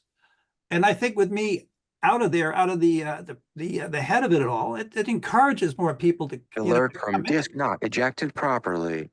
So don't you, with that said, Fred, don't you think a succession plan would be even more important when we're talking this large of amount of capital? Yeah, I got it here somewhere. Sorry, but there is. It is. There's been a couple of drafts. Discussed this with the board. The board is very active in the decision making. You see me up front, but I do not do anything without the board's approval. Thank you, Fred, John. Ed, you've had your hand raised. Do you need help with something to be ejected? And you're muted. You're still muted. Ed. Got it. There we go. I can't see you. Can you hear me? Yes, we can. Good. Just a couple of quick points. When we were looking at other business plans from smaller but successful venues in the area, I do want to make the point that none of those groups get by without grants from cultural councils and things like that. This getting grants to do events seems to be part of the way things are done these days. That's one of the reasons why I want a more detailed business plan than what we've seen. Sure. Other than that, I think perhaps, even though I thought about it myself at times, restructuring the leadership of the Board of Trustees of the hall may be beyond the purview of the CPC. Yeah, I know. And then their legal, yes, we don't know what the legal restrictions are either. Also, I think just briefly, what we're gonna get down to then is the cost of tickets, the cost of the acts, what really the market is. What can Easton people want to pay for? What does the competition charge? And also, we have 200 seats, and it seems to me it's almost, if we were a larger venue with 300 seats, that makes it, so we're limited by venue size, we're limited by market.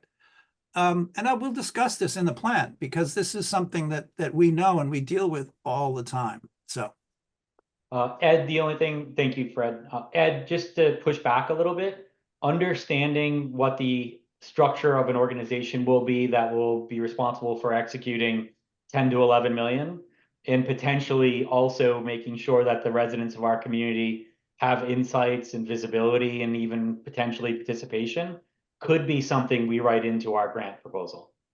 So yes, and we have discussed that, I know, yes.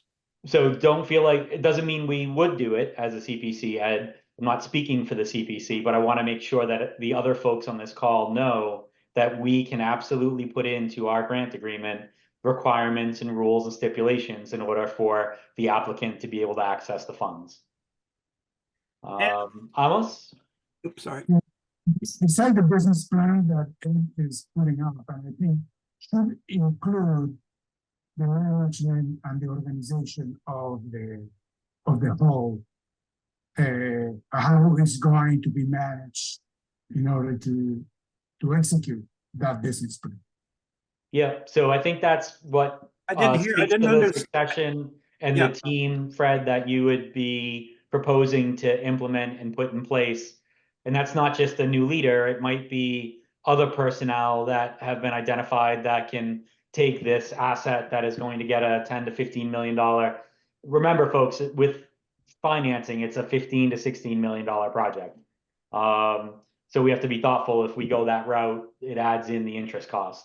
So, I think, Fred, what Amos is indicating is that you should probably be thoughtful about your organizational structure. It might not just be a new person who becomes the director. You might need other positions like a permanent fundraiser or like somebody who can run this new business that hopefully will get year-round activity to maximize the return on the investment. Amos, did I do a good job paraphrasing?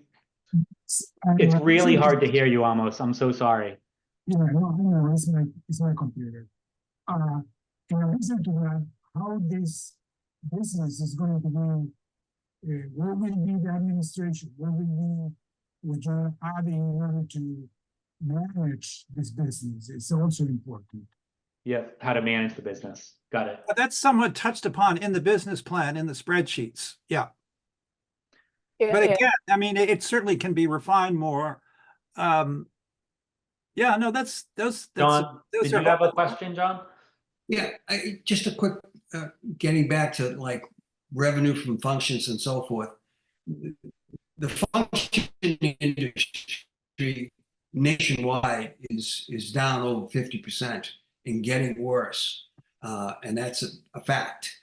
So I wouldn't be relying so much on that. If you get something, it's gravy. But again, I don't know what our purview here and how far we're going to be going with this is a CPC. So I'm cautious, but I think let's just get back to me personally. As Ed mentioned, I'd like to see that, and you have that business plan, the master plan, part of the business plan, maybe that the trustees can get more involved. I'd like to be able to, as the subcommittee, and work so you're not getting overwhelmed, just you doing this. Oh, I don't just do it. These documents you get have been a cooperative effort, collaborative effort between the board. So anything, 5%, but it's, I'm sorry, go ahead. No. But again, thinking out of the box, what can be used instead of just functions. And I'm not going to get into it because it's not my purview here, not my place. But there are other things, because I've thought about it many times. But again, it's out of the box. Where it could Appreciate that, John. I think the takeaway is, and I appreciate you not getting into the purview. The takeaway is, I think a lot of people are saying they want to understand how your entity, Fred, will be self-sustaining on a go-forward basis. So for context, folks, tax forms are public. So we know what they did. If you want to know, I pulled it. 2022, they brought in $43,589 of contributions and $45,519 worth of service revenue from programs. So this is a sub $100,000 a year entity. So in terms of capital repairs, fixing an AC could be 25 or 30 grand at this level. So I think, if I could, to paraphrase for interpretation to you, Fred, what the committee is saying is that we're not sure investing $15 million in an entity that generates $100,000, half from service revenue, means that you'll be self-sufficient in the future. And you may say, I won't be, and that's okay, but the CPC will now act on that level of commitment. And I think what I'm hearing from John, and I'm not trying to speak for you, is that would be a concern for John.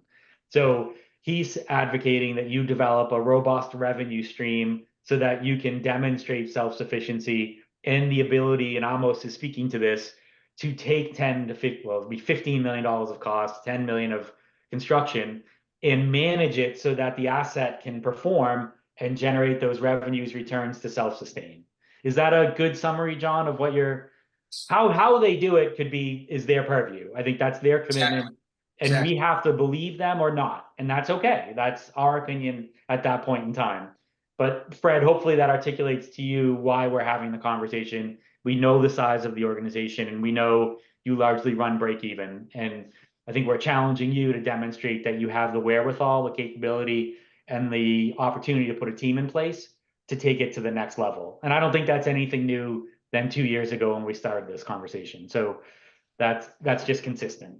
Sure, and in every town report, there is the complete financial disclosure of income and expenses. And I've been filling out that form for 40 years. Yep. So you can find that information right there. Yep. Also, in the business plan, we talk about a sinking fund, trying to put a certain amount of money away every year. Our goal is, once this is up and running, we do not want to come back to the town for money after getting such a gift. And we have a maintenance schedule that goes out to 30 years. You know, the business report in some aspects is about as good as you can get. And this is one of those areas. So give it a closer look next time, you know? I think we've been, just to push back a little bit, I think we've been thoughtful about all the information that you've shared, and we appreciate it. I think the message is, so far, we find the business plan component deficient, or there wouldn't be questions about it. So that's just feedback for you as an applicant. That's what this step of the process is for, that a robust business plan that's detailed and satisfies the asks of the CPC would behoove you in helping us understand what might be possible.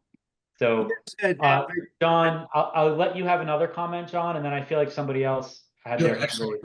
Well, I did ask what you would like in a business plan.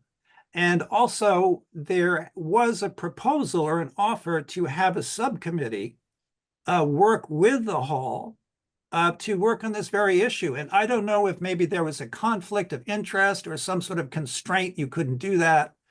But you did make this committee. It had to be a public meeting, Fred. You're absolutely right. And we'll offer you, that meant our committee had to be participative. And so please, I know that we have given a tremendous amount of time in engagement over the years to this. I would just say that. And I think your takeaway is that the business plan that we've been shown and seen is deficient from at least John's perspective and Ed's perspective, who specifically referenced it. I was also had it on my list of items that I'll review at the end as well for discussion. I know it was on everybody's list. Yeah. Okay. Okay. Okay. No, but again, Well- we will accept any offer of help which was kindly extended. Yep, and I think the key is we can't do it unless it's public to talk about your business plan, Yeah. right? So that's why we couldn't do the subcommittee. But we're looking forward to what you folks can present, Fred. Tom, would Al? it be appropriate to ask for a financial obligation that would just carve out those items that would be necessary to preservation of and operating of the building, rather than expand it into, let's say, new areas of commercial venture? I think so. I think it's sound as it is now.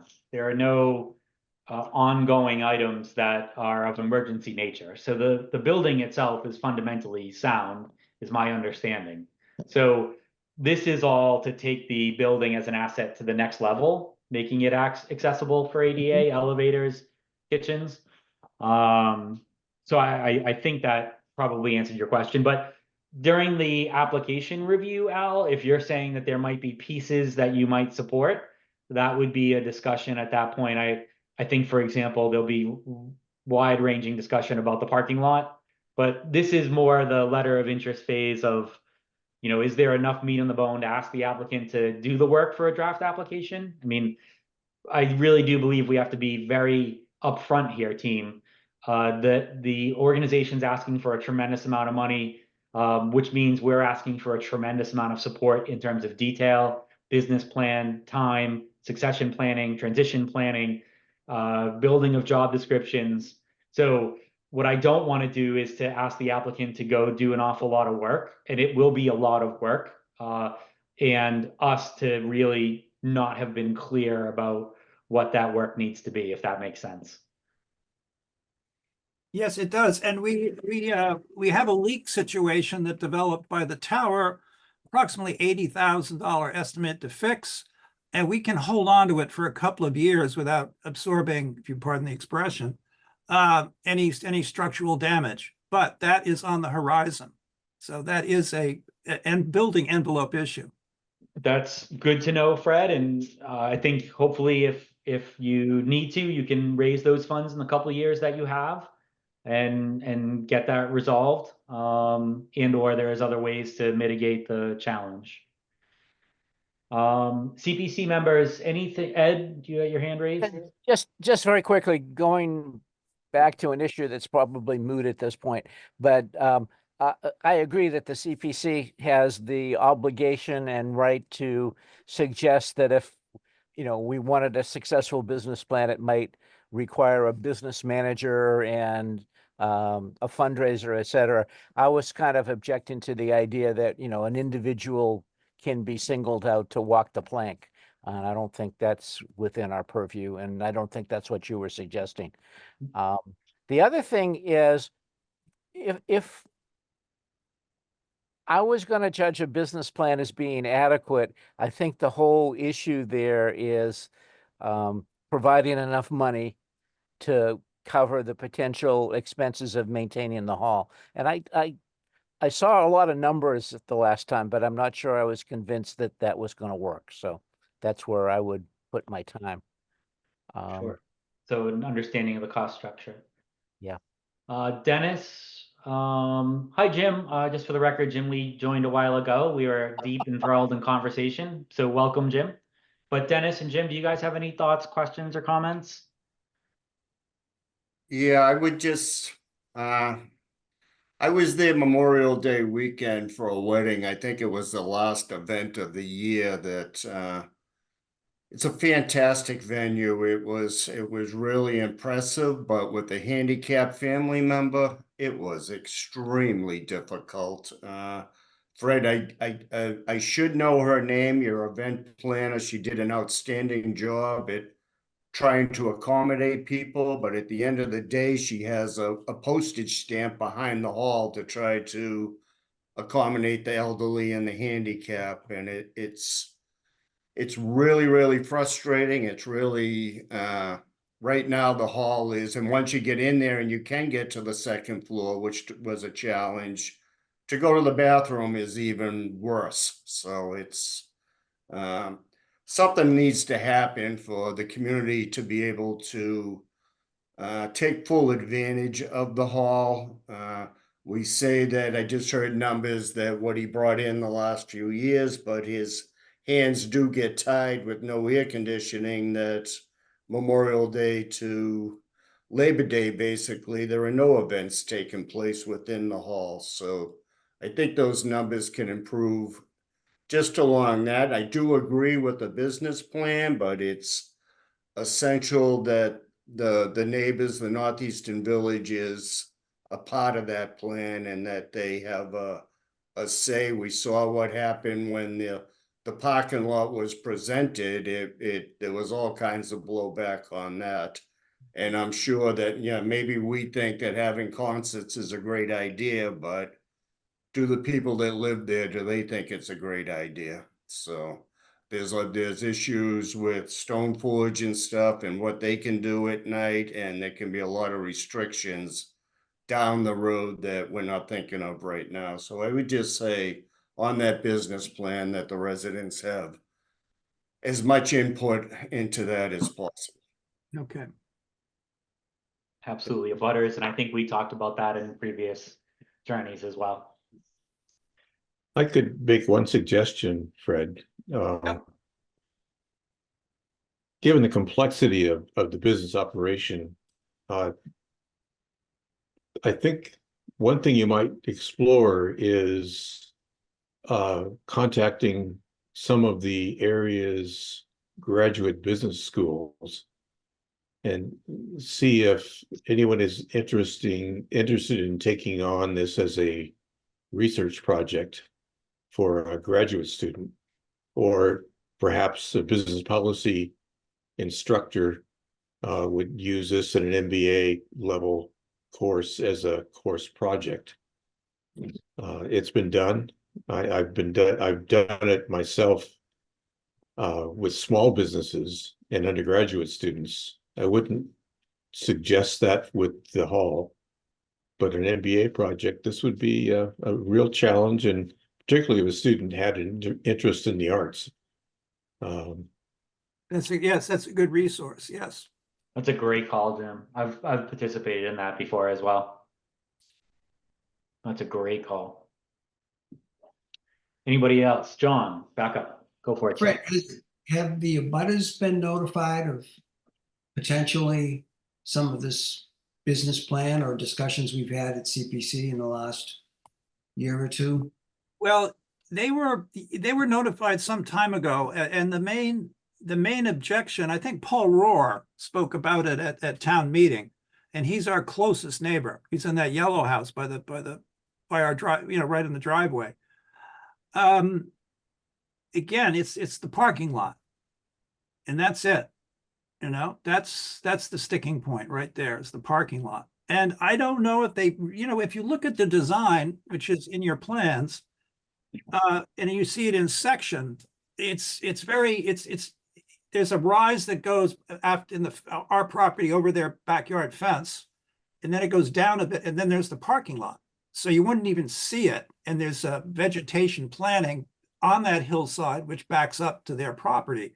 So I think perhaps a more effective communication, with renderings and things like that would really show them that it's not going to visually impact them at all. In fact, it'd probably be an improvement in the backyard. So yeah, I think a renewed explanation, I think, would help a lot with these new plans also that have come up in the interim. I think the architect came up with a very good solution. The landscape architect came up with a very good solution. So yeah. Library has What's the that? library has no issues. Have you discussed it with them? The library, we have discussed it with. The library, the only issue that is under consideration is the landscaping of that hill that goes down from behind the hall down to the library. In that plan, the library owns they own fairly far up that hillside, so they're their property is involved with 2/3 of that design. So we will have to have, continued conversations with them. A lot of it revolves around maintenance. They have to pay privately for their snow removal, which is like $10,000 a year. So what they're concerned about is, okay, this is on our property, who does the maintenance, who pays for the maintenance. So we're sort of working at that level. We've had an initial meeting with them, and we will have more, and yes, we definitely, got in touch with them, sure. Ed? Yeah, I think we've kind of hit on all the points here, but what's the timeline to get all this work done and get an application in?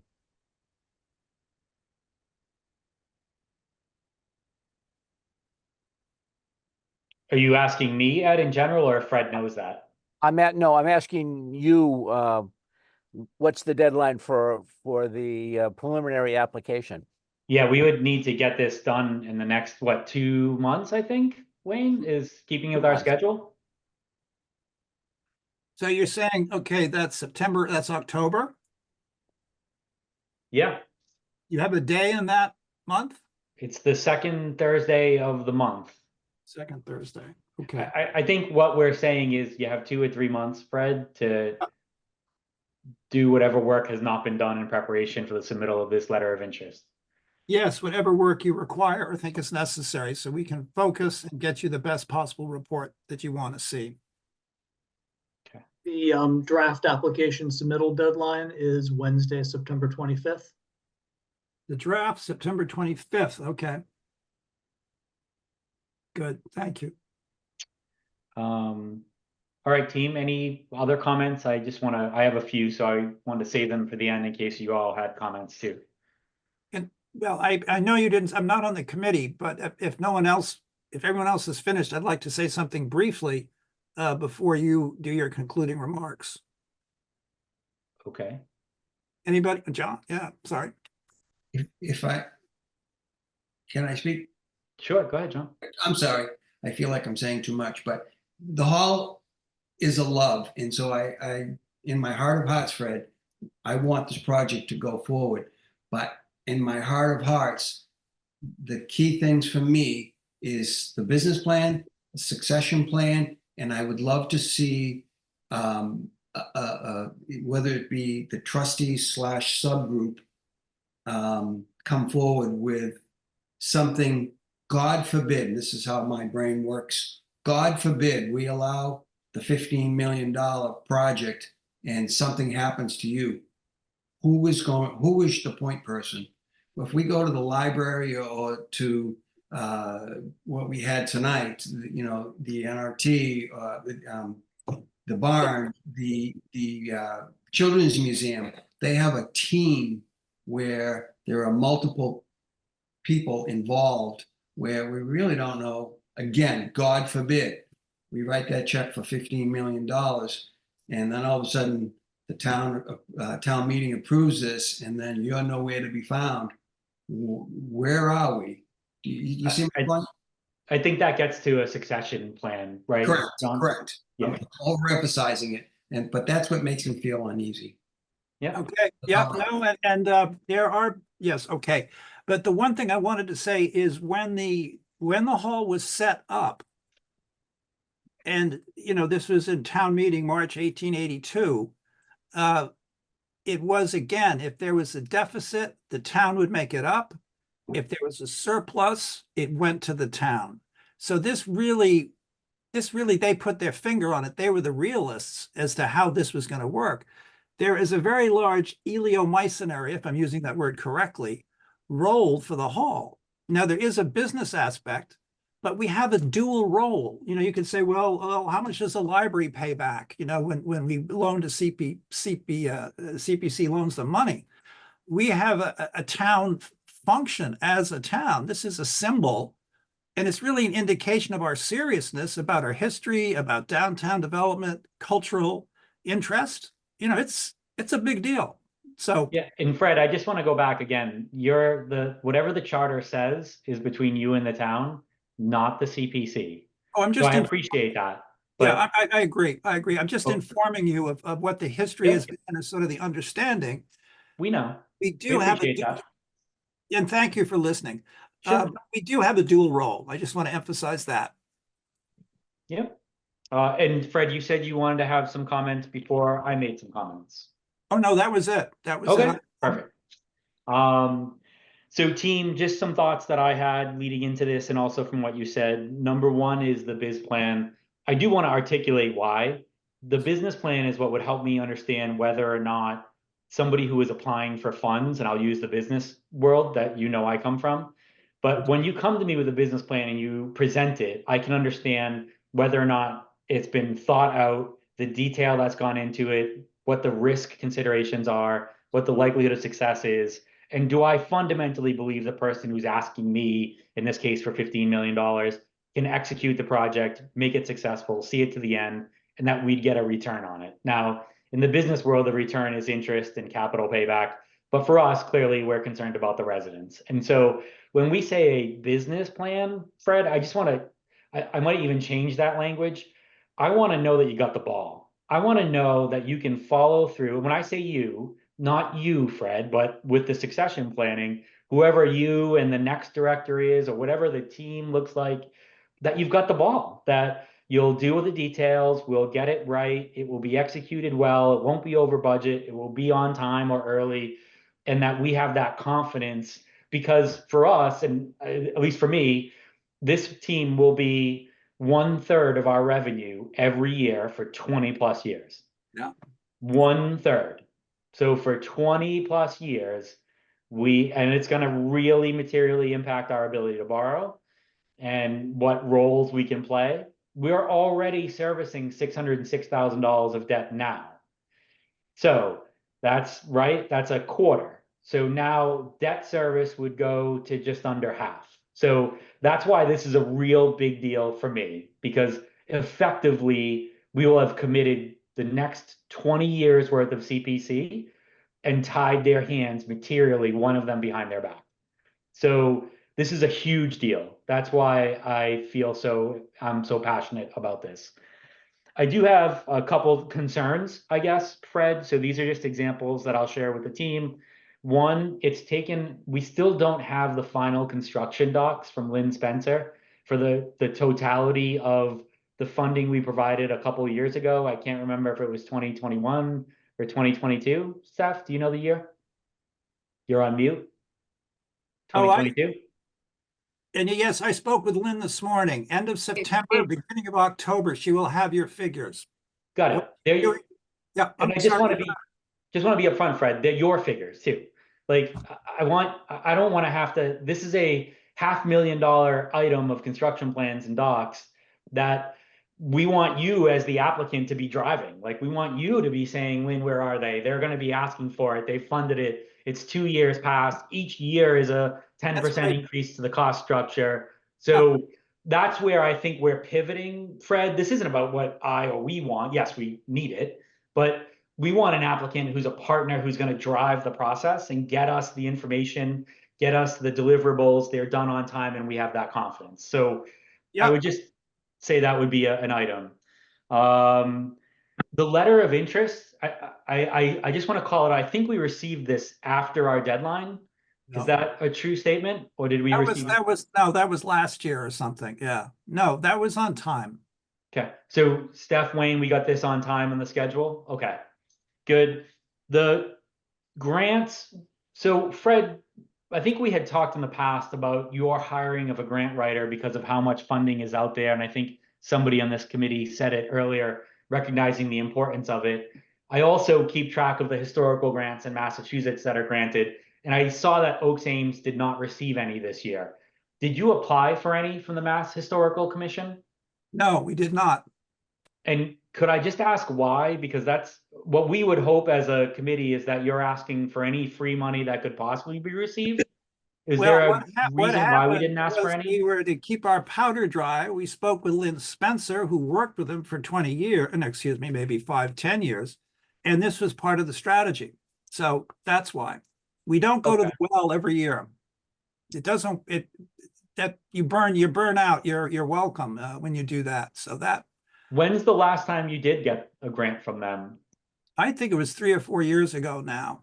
And again, we're trying to figure out where funding sources are coming from, like the CPC. You know, Yep. we've got to. It's part of the bigger picture. And yeah, it looks like we don't care, but no, that's not it at all. It's a game we got to play. And so I think what we want to understand is that game. That should be part of your articulation of your planning, that you know which grants you're going to apply for, how much, when you're going to apply for them, when they're due, when they'll be granted, who you have lined up to support it, so on and so forth. We talked about the reorganization, so I agree. Just I think as everybody knows in the business world, you wouldn't ask for 15 million if you knew that the existing CEO was leaving. You would want the new CEO to work in partnership and be identified before the granting of the funds, and that creates a tangible connection of responsibility. That way, the person on the way out feels responsible because they're here, and the person who's going to be holding the bag, so to speak, at the end of the project has been along the journey as well, and therefore has a vested interest. So to me, that's a huge part of before I would contemplate reviewing a plan to have an application to have all this legwork done, and part of that would be the succession or reorganization. I think your butters, that's a great point somebody raised. The library, if I remember our conversation from a year and a half ago, you nailed it, or 2 years ago, I can't remember how much time has gone past. You nailed it, Fred. Operating expense component was huge. The other, though, was discussions about legal liability and who has the insurance for that if somebody slips on the walkway that connects the campus, who covers that. So I think for my own self, I would want all of that nailed down before we were looking at an application, so that I knew you and the library already had a memorandum of understanding as to how it would be situated, whose responsibility would be what, and that way we could understand what the operating cost increase might be for you folks to maintain it, for a good example. That's part of your plan.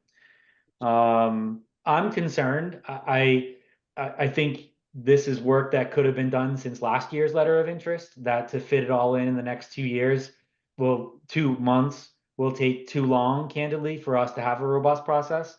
But that's not for me to say. I've seen people work around the clock for 80 hours a week, working on business plans and tax returns and getting stuff done.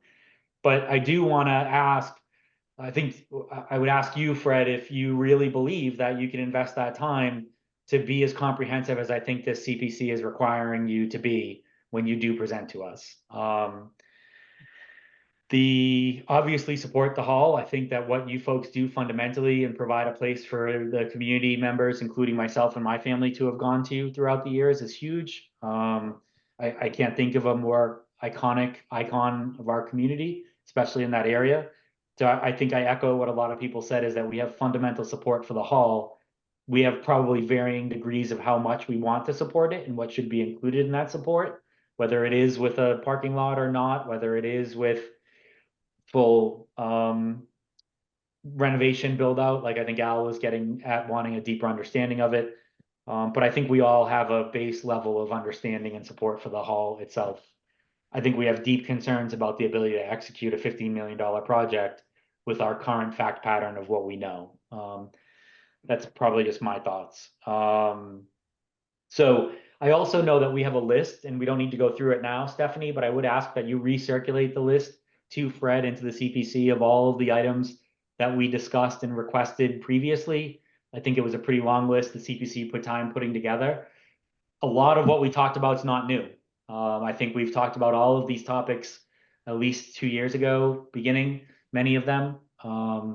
So I think that there's plenty of work to do.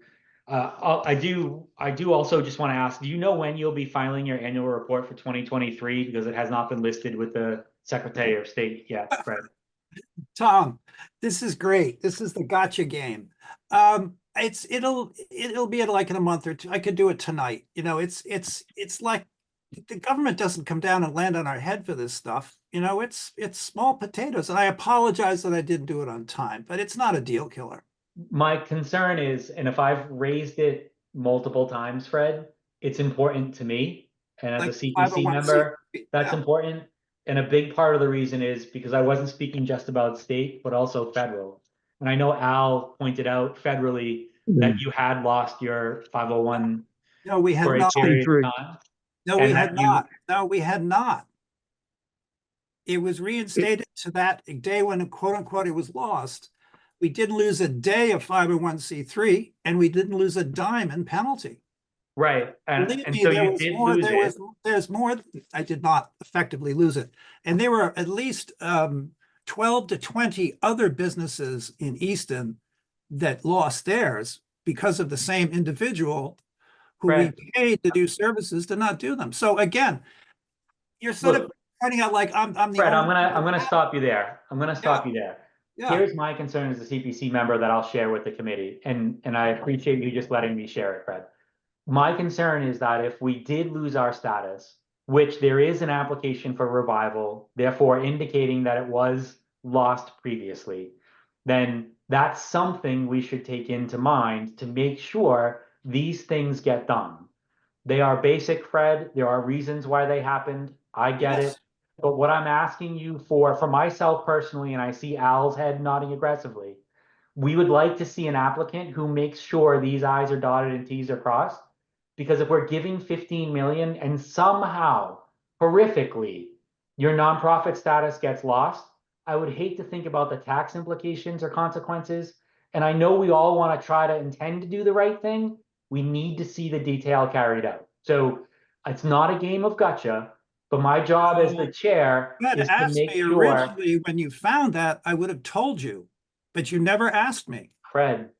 No, I that's brought this- serious. Fred, Serious. I'm gonna have you removed shortly if we can't honestly have a civil conversation without rebuttal. All right. I did raise this well over a year and a half ago. I raised it again when we were all together on the CPC meeting. And I'm pointing out that yet again, we seem to make sure that this filing is done. So that's all I'm raising for your own edification, because as I pointed out earlier, Al was the one who went to the federal registers and found that out previously. It wasn't just me. So please, it's not a game of gotcha. It's a game of our committee is trying to help you as an applicant understand some of the things and details that are important to it. Okay. So the other aspect is, and just because we're here, but you do need to submit, again, a certificate of your change of directors or officers. The last one was in 2012. And I know Paula and Brian Hoffman and John Morgan and Nancy Sullivan are no longer there. So Yeah. you just want to get that updated. Yeah, I will get you the. I Okay, don't, that's I another only thing. need it to the Yeah. extent I want to know that the applicant can make It sure has that been- these housekeeping things are done. I don't Okay, need to just get for it. the sake of our audience, yeah, if you go down one more level on the webpage, you'll see that the application is there, that the new filing is there. Perfect. So 2023 has been filed? I believe so. 2023, what, the list of officers? Yeah, the blue one. It's the blue page, right? So the first is you have to file your annual report. Yeah, that's you- the annual report. Yeah, that was 5 months after the meeting. You have to do it 5 months after your annual meeting, which I believe we had in March or April. So that's probably due next month. Okay. So that's awesome. Looking forward to having that done after your annual meeting. 5 months after your annual meeting. Okay. Those are the key points that I had. Fred, I would just ask you to do the takeaway of, can the work get done in the next month and a half, so to speak, that we've asked for? So I'll let you work with Wayne and Stephanie. Steph, if you could, on that answer, Stephanie, if you could circulate that list of the items that we had all talked about previously, the last go round, that would be super helpful. Please include Fred on that and the rest of the CPC. I'm not sure if we have a recommendation team for the applicant, but I'll defer to you folks and pose you the question. Do we want to recommend that the applicant submit a draft application? If it provides all the information that was requested 2 years ago, that Stephanie's going to circulate. Okay. What needs to be addressed as we've discussed tonight? Yeah, and just to be clear, the list was sent on to Fred, and this was based on a solicitation of items from the board, from the committee. Mhm. It was sent on October 19th, 2023, and I will send that out essentially now. Perfect. Right, but I don't want people watching to get the impression that we're starting from ground zero on a business plan. We put many hours and spreadsheets in, and now we didn't do everything that you would require. Fine, that's legit, but don't let anybody get the impression that we blew the whole thing off. No, okay? Understood, Fred. Okay. So I think with that, we've concluded. So the stance of the board, if I can interpret, is that, Fred, we would entertain a draft application, assuming it hits the criteria in the detail that we've asked for of all of the items, including the list from tonight, and that Stephanie will forward. And if you can't, I would recommend that you not submit an application and that you work aggressively on those items and potentially look to submit an application and that comprehensive application next year. If you can, then we'll look at your draft application that we'll receive on September 25th. That's great. Thank you. All right, thank you. Okay, so Steph, we have other business to do, so I think we can shift Fred out. Thank you again, Fred. And thank you, committee, for robustly engaging. I know it was a tremendous amount of time tonight and a longer meeting than normal, but I think it's worth it. And Ed, either the sun is blinding you and you're blocking it, or you're raising your hand. Go I'm for it. raising my hand. I would like to make a motion that we table the last item on the agenda, the historical commission review. It is a draft. We did talk about it at last night's meeting, but we also suggested that there were some tweaks we might make. So if you just throw it on the agenda for next month, that would be wonderful. I'm okay with that if somebody else wants to second it. Second. Ooh, that was like, I couldn't even follow all those words. I think it was Al. I'll go with Al. Yeah. Ed and Al. As one note, I did make those updates and Yes, circulate. just gonna say that. Don't you want to go home, Wayne? Come on.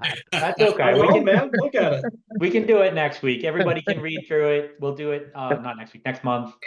All those in favor of the motion, John? Aye. Aye. Ed? Aye. Al? Aye. Amos? Dennis? Aye. Jim? Aye. Tom is an aye. So we'll move that last item. I have no items that were not reasonably anticipated. Again, just to express my appreciation for you all. These are not the easiest topics to talk about, and the candor, the depth of thought is appreciated. Next meeting's Thursday, September 12th. School will be in session. So I hope you all enjoy the last bits of summer, so to speak. And with that, I'll take a motion to adjourn. So moved. Oh, Dennis. And Ed is the second. Dennis jumped in. That was great. Going in reverse order. Jim Lee, Aye. Dennis Sheedy, Aye. Amos Kedem. Aye. Al Benson, Aye. John Ventresco, Aye. Ed Hands. Aye. Tom Broussard is an aye as well. Thank you all so much. And Jim, I think that advice on the grad program was brilliant, by the way. That's brilliant. So good work. Thanks Well, for all the sorry for comments, the- everybody. All right, enjoy the rest of the summer. Aye. Take care, Good team. night.